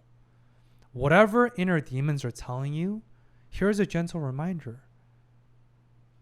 Our brains lie to us all the time, and our thoughts are not the same thing as facts, and our thoughts are often distorted. And our thoughts are not the same thing as facts and reality. We need to reality test our thoughts. We need to talk to people and rely on one another to make sure that yes, there might be some validity to our inner criticism, but there's also distortions and there's also lies. So here's my urge for all of us to interrupt the guilt to shame cycle. Make sure that guilt doesn't become our identity. We can work through this.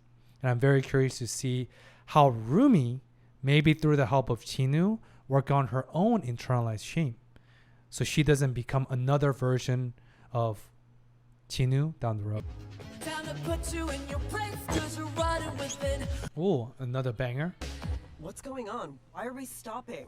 It's just these lyrics are throwing me off. No, it's fine.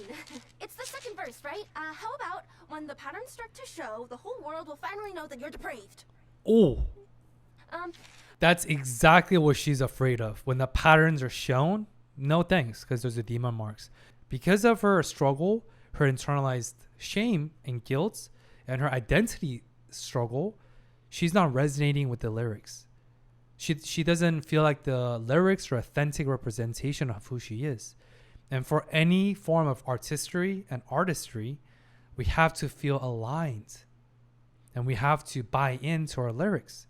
How can Rumi and Hunter X perform at their best if one of their main leaders, Rumi, doesn't feel resonated and doesn't feel aligned with the lyrics themselves? Another display of her emotional incongruences. Oh, it's the whole song.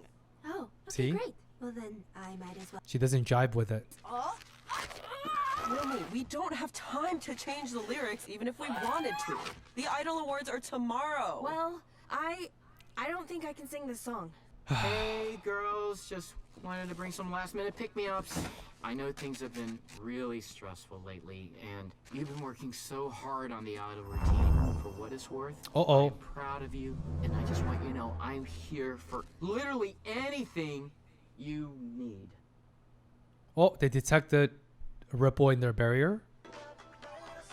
Join the pride. We need you. Did Bobby been converted to Saja Boy's fan club? Is Bobby's soul at stake? Is that why they felt that ripple in their barrier? Because even their own manager fell prey to the demonic arts and temptations of Saja Boys. Oh boy. Seriously, what is your problem? I told you, the song, it's... I'm not talking about the song, I'm talking about you! Why are you questioning everything we stand for when we're so close to sealing the Honmu? What are you not telling us, Rumi? From us? Not everything is about your insecurities, Mira! Oh. Mira, I didn't mean... Would you two stop fighting each other and look? The tear. It's huge. Dude, this movie goes from 0 to 60.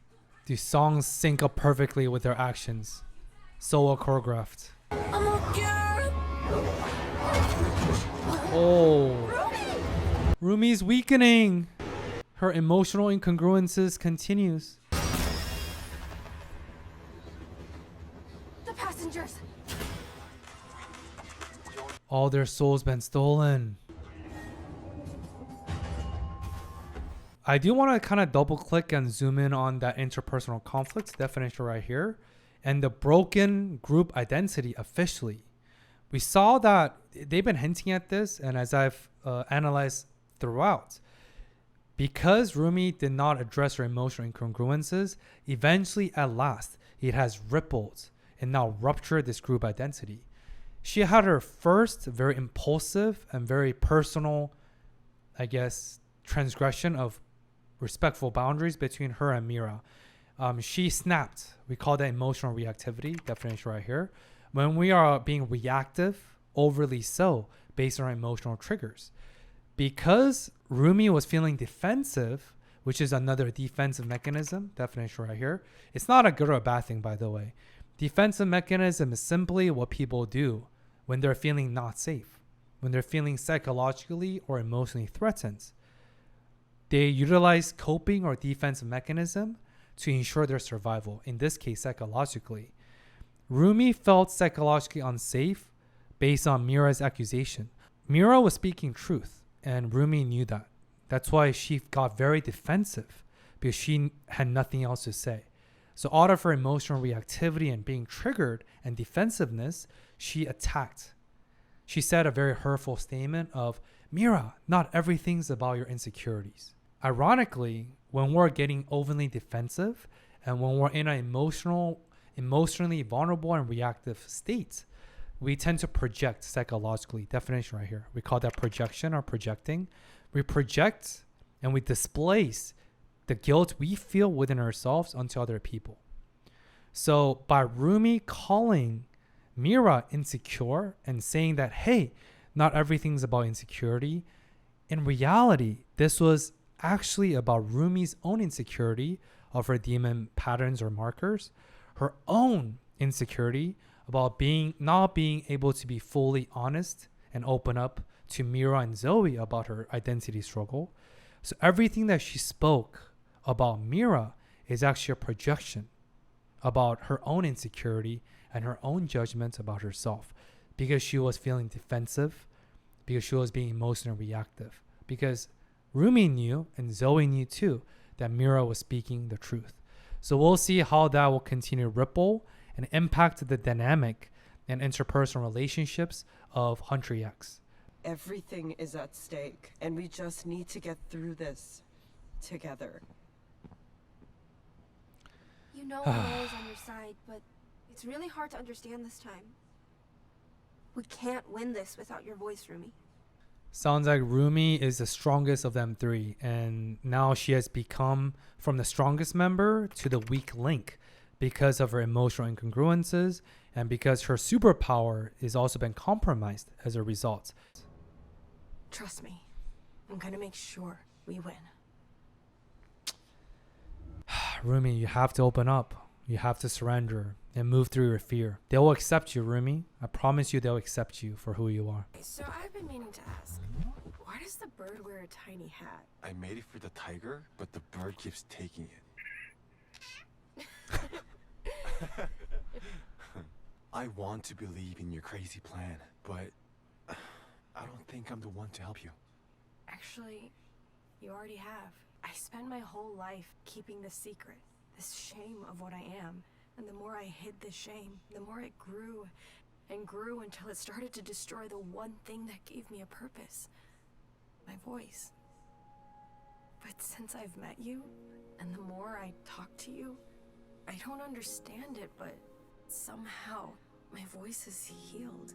Expression is the opposite of depression. Case in point. And second thing, the erosion of Rumi's identity has caused erosion of her voice.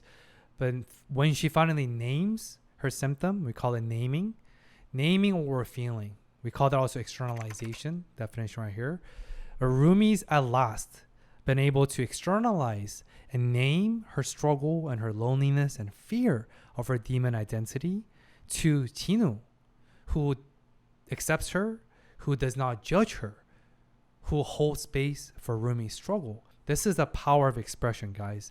This is the power of community. None of us can walk this path of life alone. All of us need to rely on one and another. Either you're Rumi or Chinu, demon or demon hunter. Why does it feel right every time I let you in? See, why do I feel like I could let you in anytime I tell you all my secrets? Again, another emphasis on expression. Express how we feel, express our stresses, express our concerns. Share that with another person. It will make us feel better immediately. What if we find a way to escape it? Great lyrics. We can't fix it if we never face it. We cannot fix it if we never face it, right? How do we know that we can work through our next challenge, our next struggle? Because life is filled with unknowns and uncertainty. The answer is we don't know that. But we can always look back in our lives and examine the archives and other evidences that suggest that we have overcome different challenges in the past.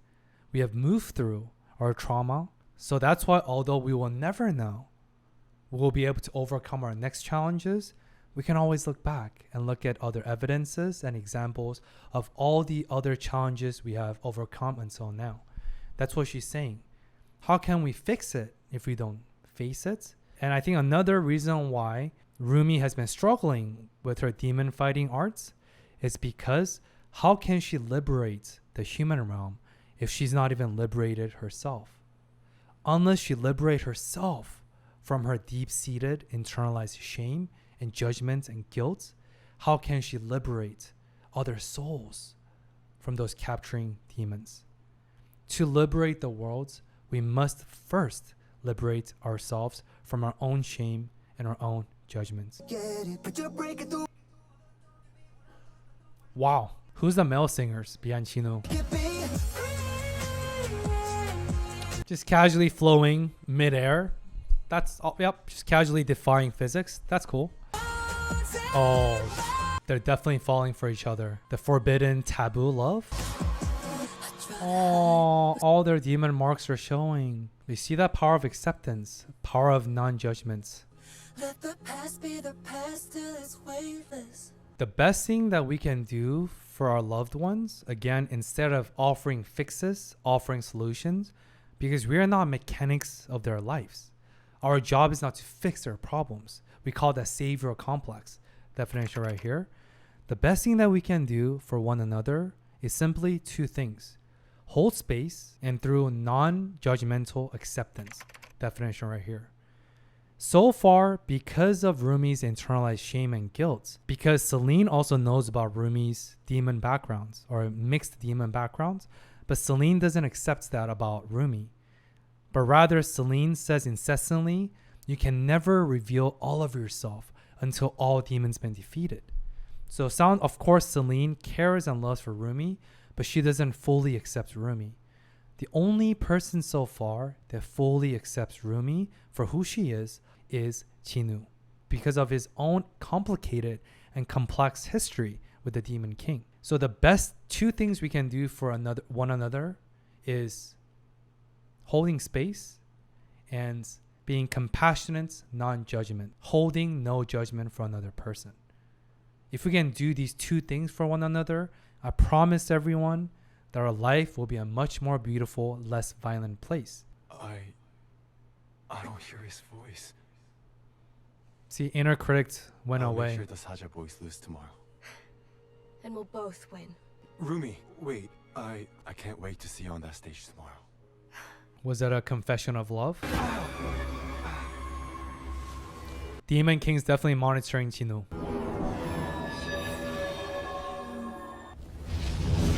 It's funny. I thought for a moment you actually believed you could be free. Because if you really believed her, if you really thought you could escape what you are, what you did, you would have told her the truth. You betrayed your own family. You left them behind. Don't forget about our deal, Chino, because I can turn those voices up.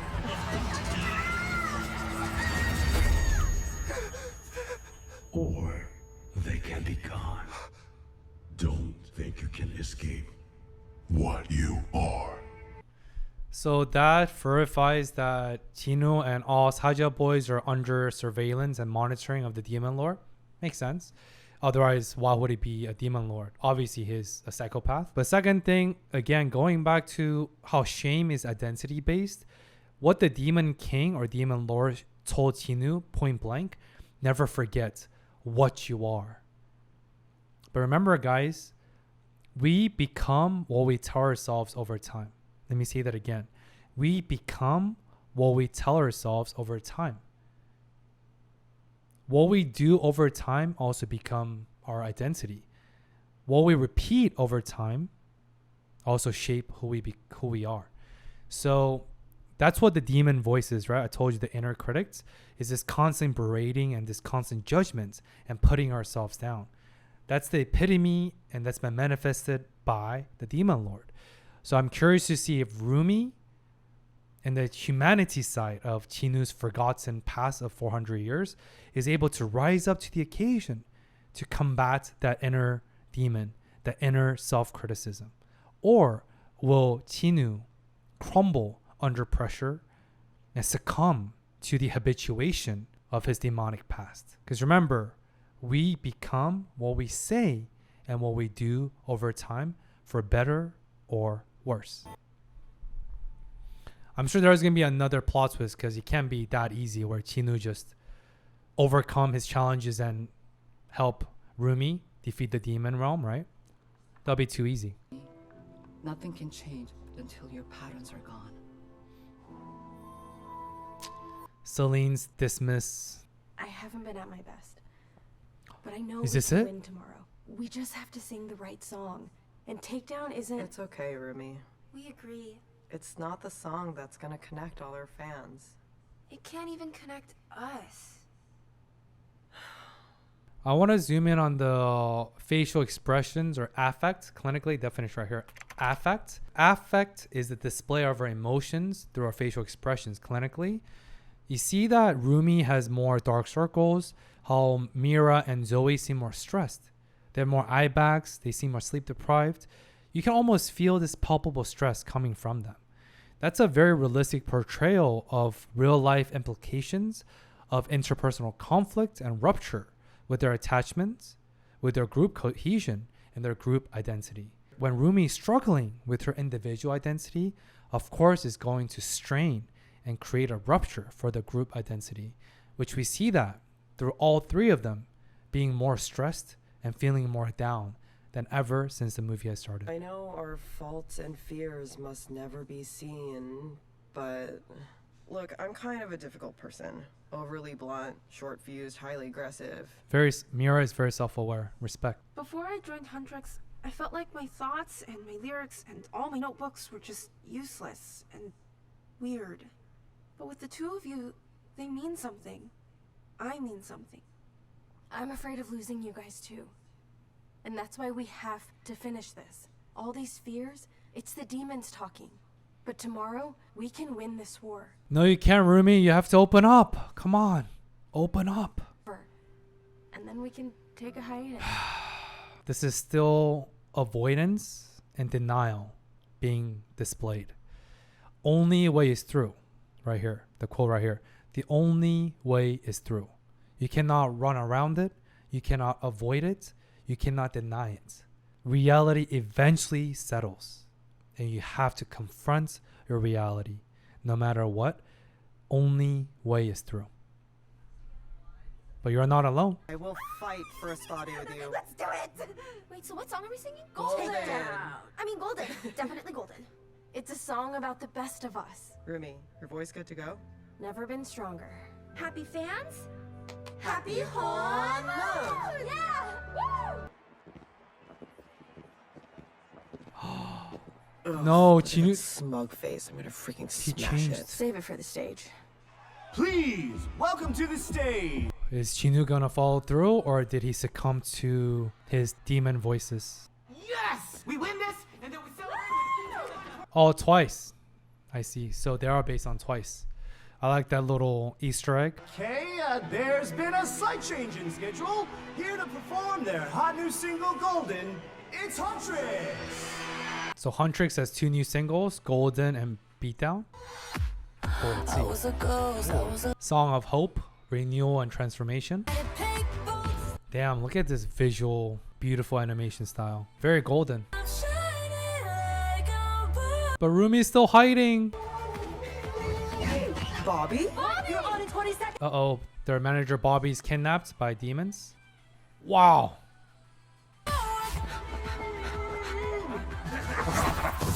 Oh, that was a trap. Oh gosh, is her voice gonna crash?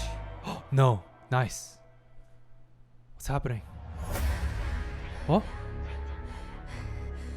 What? It's a takedown. No, those are the fake demons. No, they're not real. Oh gosh.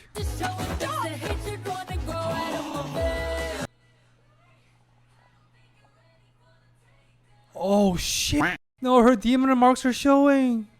The song's still hyped though. Or a demon. A mistake. We have been since the day you were born.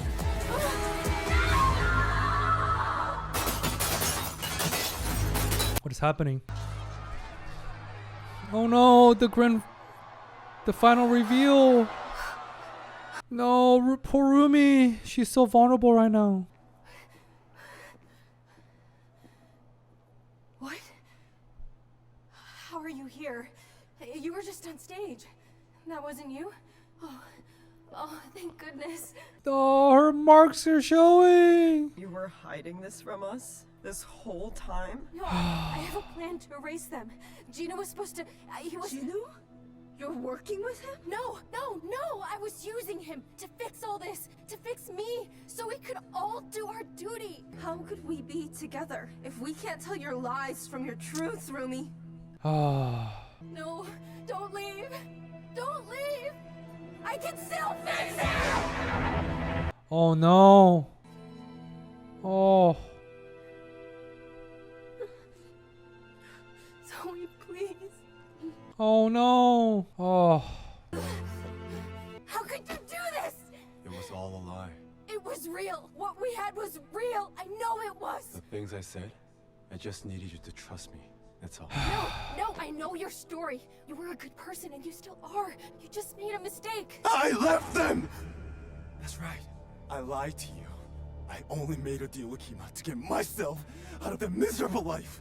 I left my sister, my mother, alone while I slept on silk sheets in the palace with my belly full every night. That's not all you are. This is just your demon talking. You have to fight it. That's not how it works! Yes, it is! Oh shit. Do is live with our pain. Oh. Wow, that's rough. Oh no, Rumi's causing a ripple in the honeymoon. That was deep. Rumi said something very beautiful and profound. She said that I was working with Chinu because I was hoping to fix myself through him. Think about it. Even you can hear a sentiment of avoidance and denial in that. She didn't really want to fix herself by facing her issues straight on and confronting it, but rather she was going about it by going around it, by trying to still use parts of avoidance and denial, by going through Chinu to fix herself versus actually working through her problems by relying on her teammates and best friends, Zoe and Mira. That's why the plan failed. That was such an obvious setup, so I knew that there's no way that Rumi and Hunter X can come out triumphant against Saja Boys without Rumi working on herself first. But here's what I want to zoom in on, because some people might have missed it. When you saw the flashback of Chinu, when he was like, I lied to you, I betrayed my family, I was just being selfish, being indulgent, feeding myself, being rich and whatever, right? He was saying that out of guilt and shame and regret. But I don't know if you noticed that quick flashback we saw through the reflections, that mirror moments of Chinu's face. He didn't look like he was having fun. Chinu did not look like he was happy. I think what Chinu was actually demonstrating is parental sacrifice. This altruistic sacrifice. On the surface, he was being air quotes selfish by betraying air quotes his wife and his child.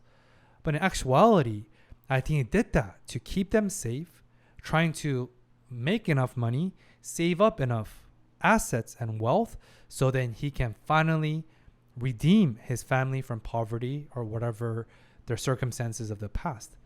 But obviously the demon king, using that demonic temptation, false voice, this voice of deception, simply labeled Chinu as you're selfish, you're deceitful, you betrayed your family. But from that flashback, we know that Rumi is right. Chinu is much more than that. Chinu is much more than a demon who betrayed his family for the sake of his own pact with the devil. I think that was his parental and altruistic sacrifice. But of course, he still fell prey to his own judgments, his own guilt, and his own shame over time. Rumi needs to find salvation and redemption in herself and her own community, her own tribe of Mira and Zoe, rather than going through Chinu. Nothing against Chinu, but Chinu is not Rumi's community. He's not part of her tribe.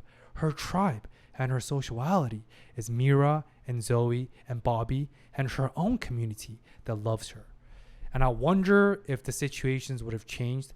I wonder if Hunter X would have already successfully sealed the demon portal if Rumi came forth and chose to be vulnerable, chose to lean in on her vulnerability by trusting her teammates that they too will accept her without any judgments.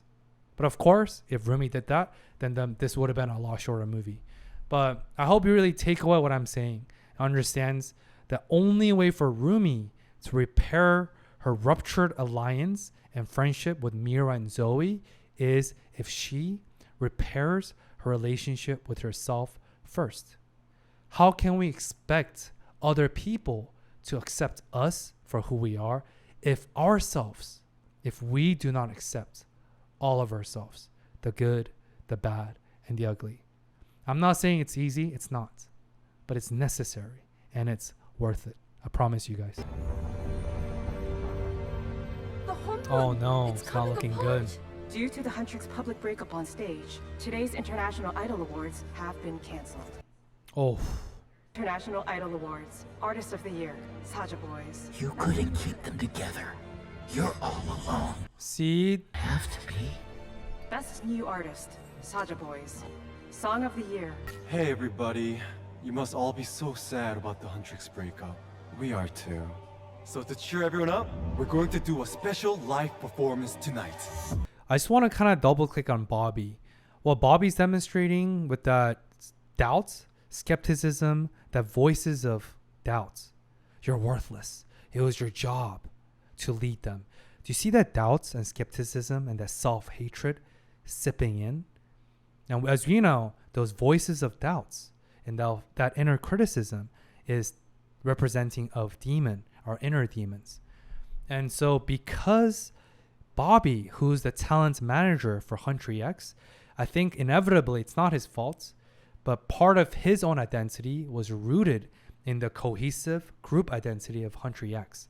When Country X faced a public breakdown and rupture in their group identity, Bobby's inevitable identity also took a hit.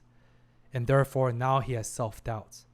He no longer has faith and trust in himself or Country X. During our lowest of the lows, that's when demons strike the hardest. My mom always used to tell me as a Christian growing up, we need to pray the hardest when it's the hardest to pray. I think likewise, when we are feeling the most lonely, when we're feeling the most helpless, when we are feeling the most withdrawn, we need to actually lean in and lean on to our support. When we want to withdraw from our social support, that's actually when we need to fight that urge and lean in instead. Pray the hardest when it's the hardest to pray. But also likewise, please rely on one another when you think it's the hardest to do so. You thought you found a family? You don't deserve one. See, all their self-doubts and their inner demons are creeping in. Harmony's, how do we... There's no we, Zoe. Oh no. You're too much and not enough. You'll never belong anywhere. All their insecurities. To belong. That voices of skepticism and demons also represents inner demons and also their insecurities. Whatever the level of insecurities they're struggling with, they've been hijacked by the demonic voice, right? So the demons also represents insecurities. This is a reason why we must do the work. And here's another one of my favorite mental health adages. Hurt people, right here. Hurts people will inevitably also hurt other people. So to interrupt that generational trauma pattern, interpersonal trauma pattern, we must do the work. Because when we do the work, when we bring healing onto ourselves, we in turn also bring healing to everyone else around us. Just like destruction and trauma ripples through, so does healing. So please don't give up. Oh gosh, I hope Rumi brings back Mira and Zoe because she's the last person standing. Going back to the name Rumi, the Persian poet Rumi, who represents Sufism, as I talked about in the beginning of this movie, right? We're seeing that Rumi in this movie is a personification and embodiment of this deepening self-discovery process by connecting ourselves with the divine. In this case, is ourselves with the superpower of demon hunting. But you guys get my point, right? You guys definitely see that parallels. Sufism represents discovering the divine by uncovering ourselves.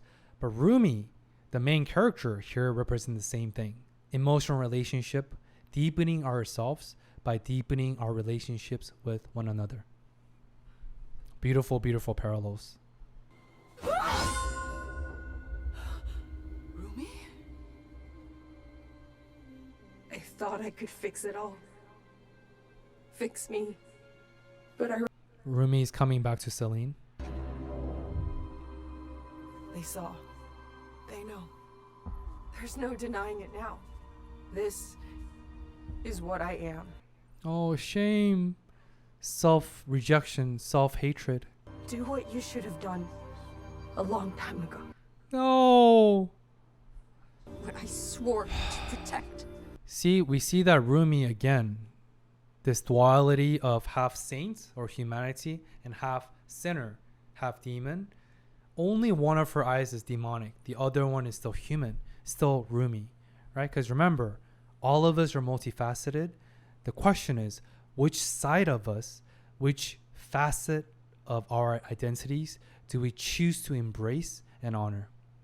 It's a choice. We all have a choice. I can't. When we lost your mother, I swore to protect all that was left of her.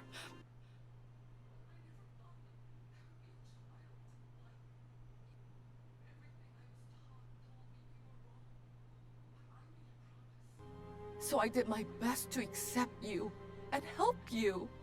Accept me? You told me to cover up, to hide. Yeah. Partial acceptance. And we still can. We can cover those up and put everything right again. I'll tell Mira and Zoe that it was all a lie, an illusion by Kima to break us apart. No. No more lies. Rumi, we can still fix this.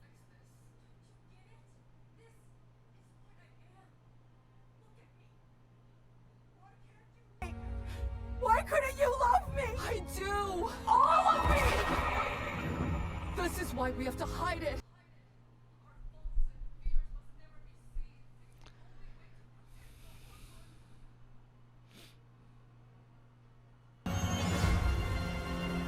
If this is the Honmun I'm supposed to protect, I'm glad to see it destroyed. Right there, I already talked about this previously about how Celine represents traditions or outdated mindset towards mental health of the past. So I'll just briefly talk about it here since I gone into that earlier. Celine's denial, how invalidating she is despite caring and loving, Rumi shines through once again. Rumi's love is not unconditional love. Rumi's acceptance is not unconditional acceptance. There is a condition and caveat and limitation to Celine's acceptance and love for Rumi. I will love you only if you hide your marks. I will only accept all of you after you eradicated the demons and your marks disappear. Do you notice how Rumi was pleading for all of acceptance from Celine? You never accepted me for all I am, just partially. This is the detrimental impact of invalidation. This is why so many people feel not heard, not fully seen, not fully accepted. 3 crucial ingredients for humans to thrive, any humans, unless you're genetically anomalous, like psychopath or sociopath by genetic disorder. For all humans to thrive, again, except unless you're sociopathic or psychopathic, 3 ingredients: to feel seen, to feel accepted, and to feel acknowledged. We need all those 3 ingredients to truly thrive as human beings. But Rumi, with her conditional attachment style and her incomplete / partially insecure attachment with Celine, despite knowing that Celine of course cares about Rumi, sounds like she was a caregiver after the passing and the death of her mother, Rumi never felt seen completely. She never felt accepted completely, and she never felt acknowledged fully by Celine. So because of this perpetuating of this intergenerational trauma, invalidation of Rumi's backgrounds, and dismissal by again trying to fix everything, they had another fallout, and Rumi falls deeper into her demonic backgrounds. Well done. Ready to forget it all? Good. I'm ready to feast. Oh. So is that demon cat a benign demonic creature? Because sounds like he or she really cares about Chinu, and obviously had a very friendly relationship with Rumi this point on. So I'm guessing not all demonic entities been tainted, and there are some good ones, just like Chinu and this demon cat. Oh, this is in Korea, Namsan. That's the Namsan Tower, a very famous tower from Namsan Mountain in Korea. Oh no, it's all red. They've all been converted by Saja boys.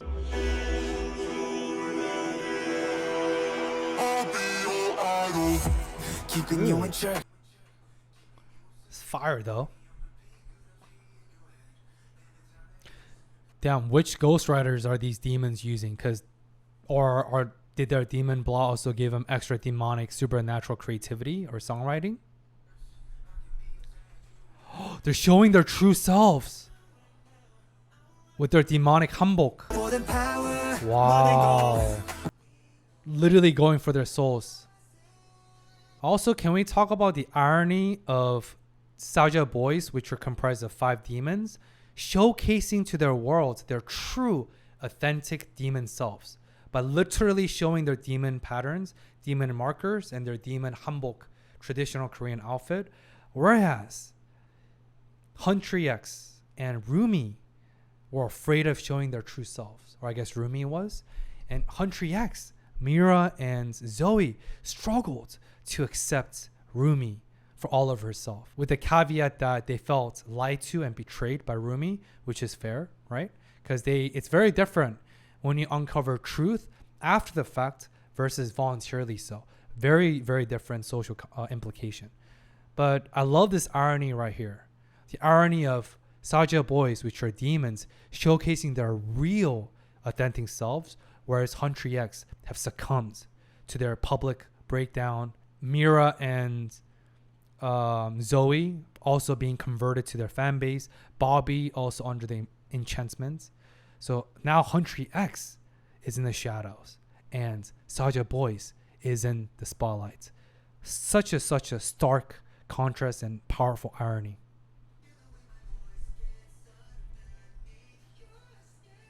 Literally underneath your skin. They're very honest with their lyrics. I can be the star you rely on. Bangers.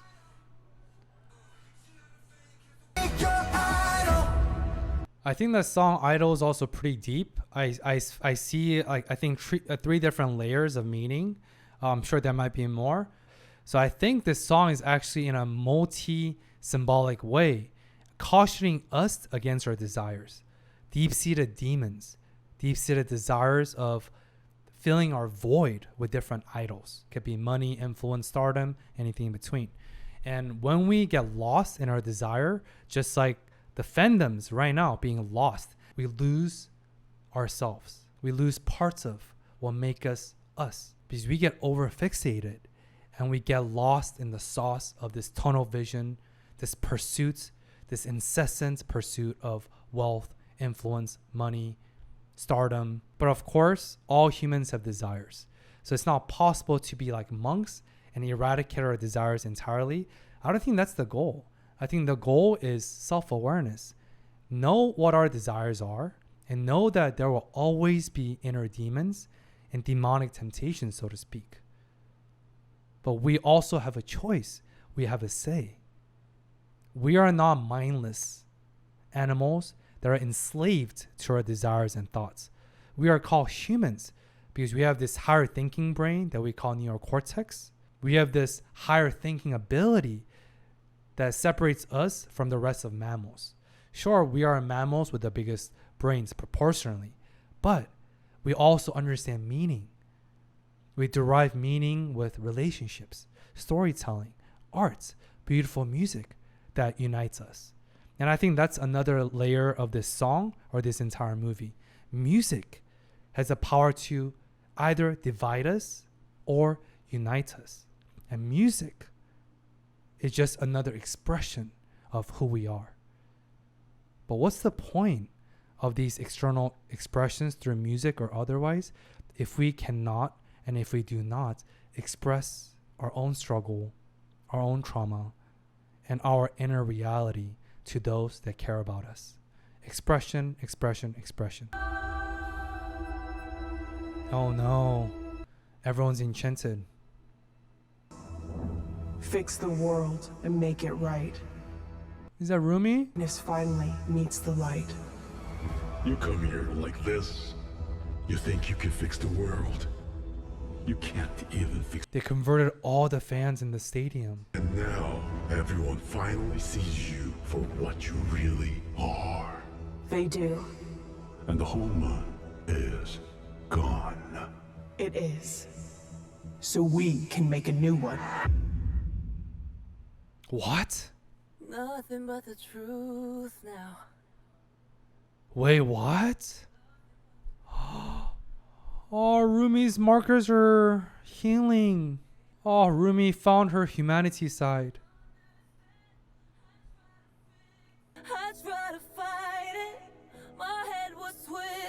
Oh, power of vulnerability. Power of letting down her walls.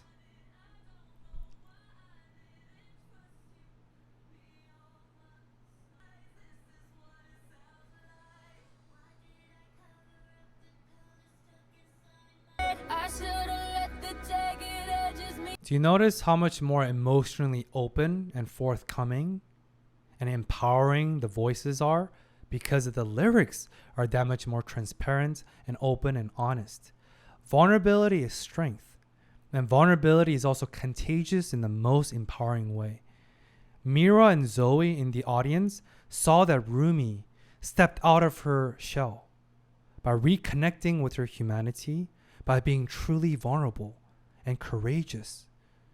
Vulnerability is strength because it requires tremendous courage in light of fear. Because remember, guys, courageousness is not absence of fear. Then it's easy. Then you wouldn't be courageous.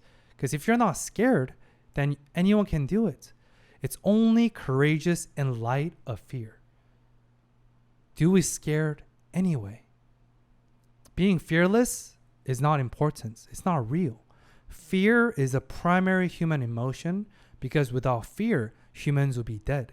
So fear is a normal, healthy human response if it's not excessive. So it's okay to be scared, but do it anyway. Trust in yourself, have faith in your teammates and your community, and come together. Through Rumi's courageous display of vulnerability, that galvanized Miro and Zoe to step up themselves, to also deconvert from their demonic enchantments by becoming their true selves.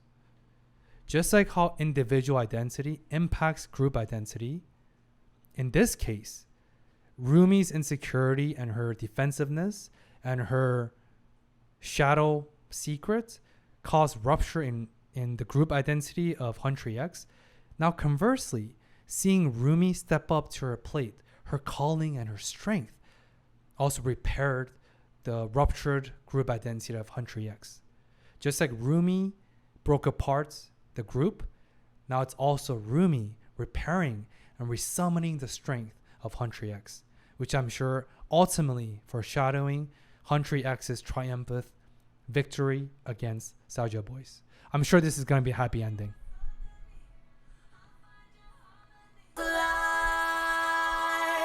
Ooh.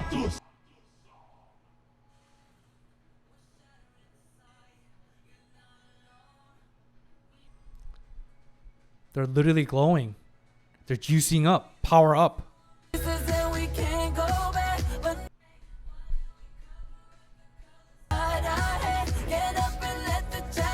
Oh, Chinu's the only one not attacking. Chinu's also stuck. He's also struggling. They're about to be hella OP. Uh-oh.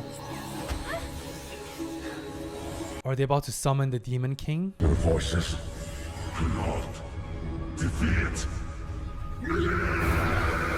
Oh my gosh, damn! The demonic hellfire.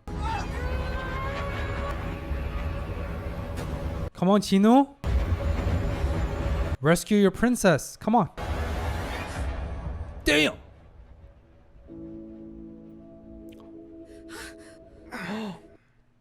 Chinu took the hit? I'm sorry for everything. No, I wanted to set you free. You did. He's about to die. Very free. True liberation, aka death. Sorry guys, I know this is a serious emotional moment. Now,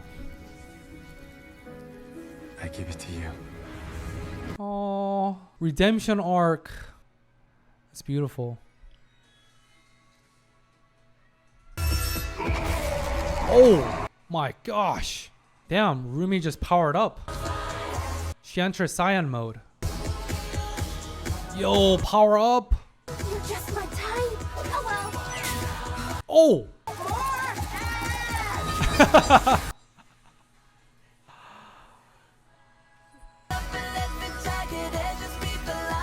Wow, what a beautiful, beautiful display of harmonious teamwork and community uniting as one. Oh, Namsan. Wow. I like how they're always hovering and floating in the air. No one's questioning how they're literally flying? Wow. I love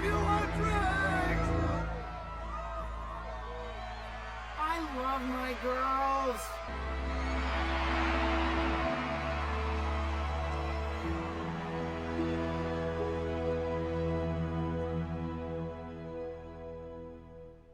Wow.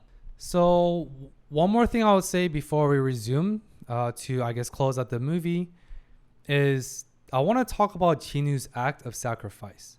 So if you look at it through the Abrahamic, Judeo-Christian perspective or otherwise, the highest virtue of sacrifice is love. And love encompasses sacrifice. Here's what I mean.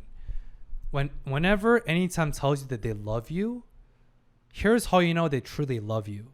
If they're willing to sacrifice their time, sacrifice their conveniences, sacrifice their resources or something.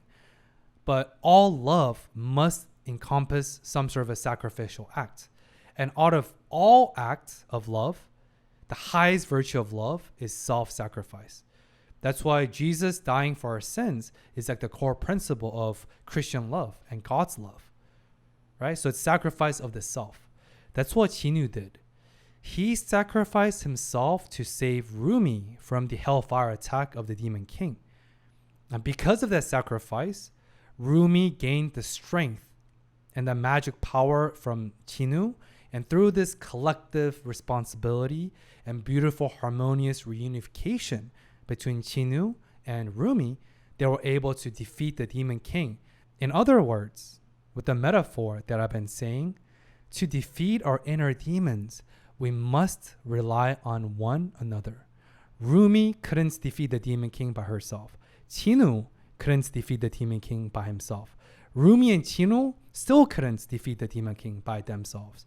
It required the collective contribution of Mira, Zoe, Rumi, Chinu, and all the fans that were at the stadium to blow Demon King into pieces. Sociality and community. We need one another to become the best versions of ourselves. And the last thing to close out this rant is I'm so happy for Chinu because I think his own torture and torment from his own inner demons of self-judgments and self-hatred is because he thought, or the Demon King made him believe that he betrayed his family, even though, like I analyzed, I think he represented sacrificial parental love 400 years ago. But ultimately, by saving Rumi from Demon King's attack, Chinu once again demonstrated the power of altruistic sacrifice, the power of taking one for the team.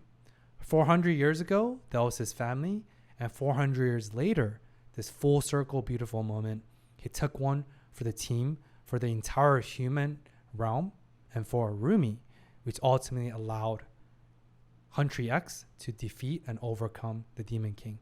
Beautiful. Wow, this feels amazing. You've been saying that for years. Right? See what you've been missing? Bathhouse. Very common in Korea. Guy? Wow, Zoe, way to be super literal. But same. You guys just mean so much to me. I want to do it. Aww.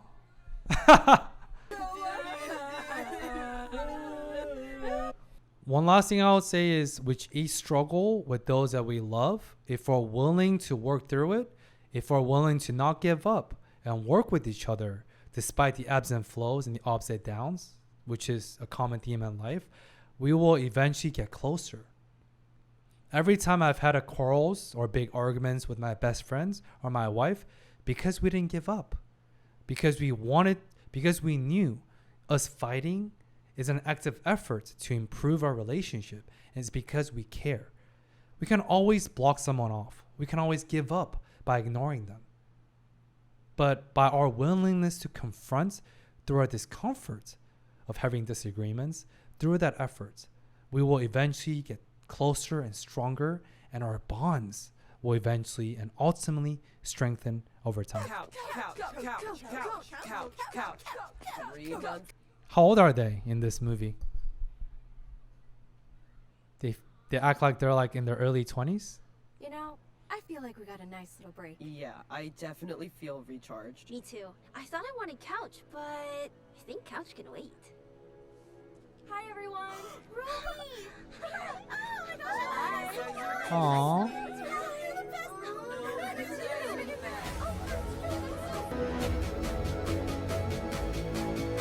Come back.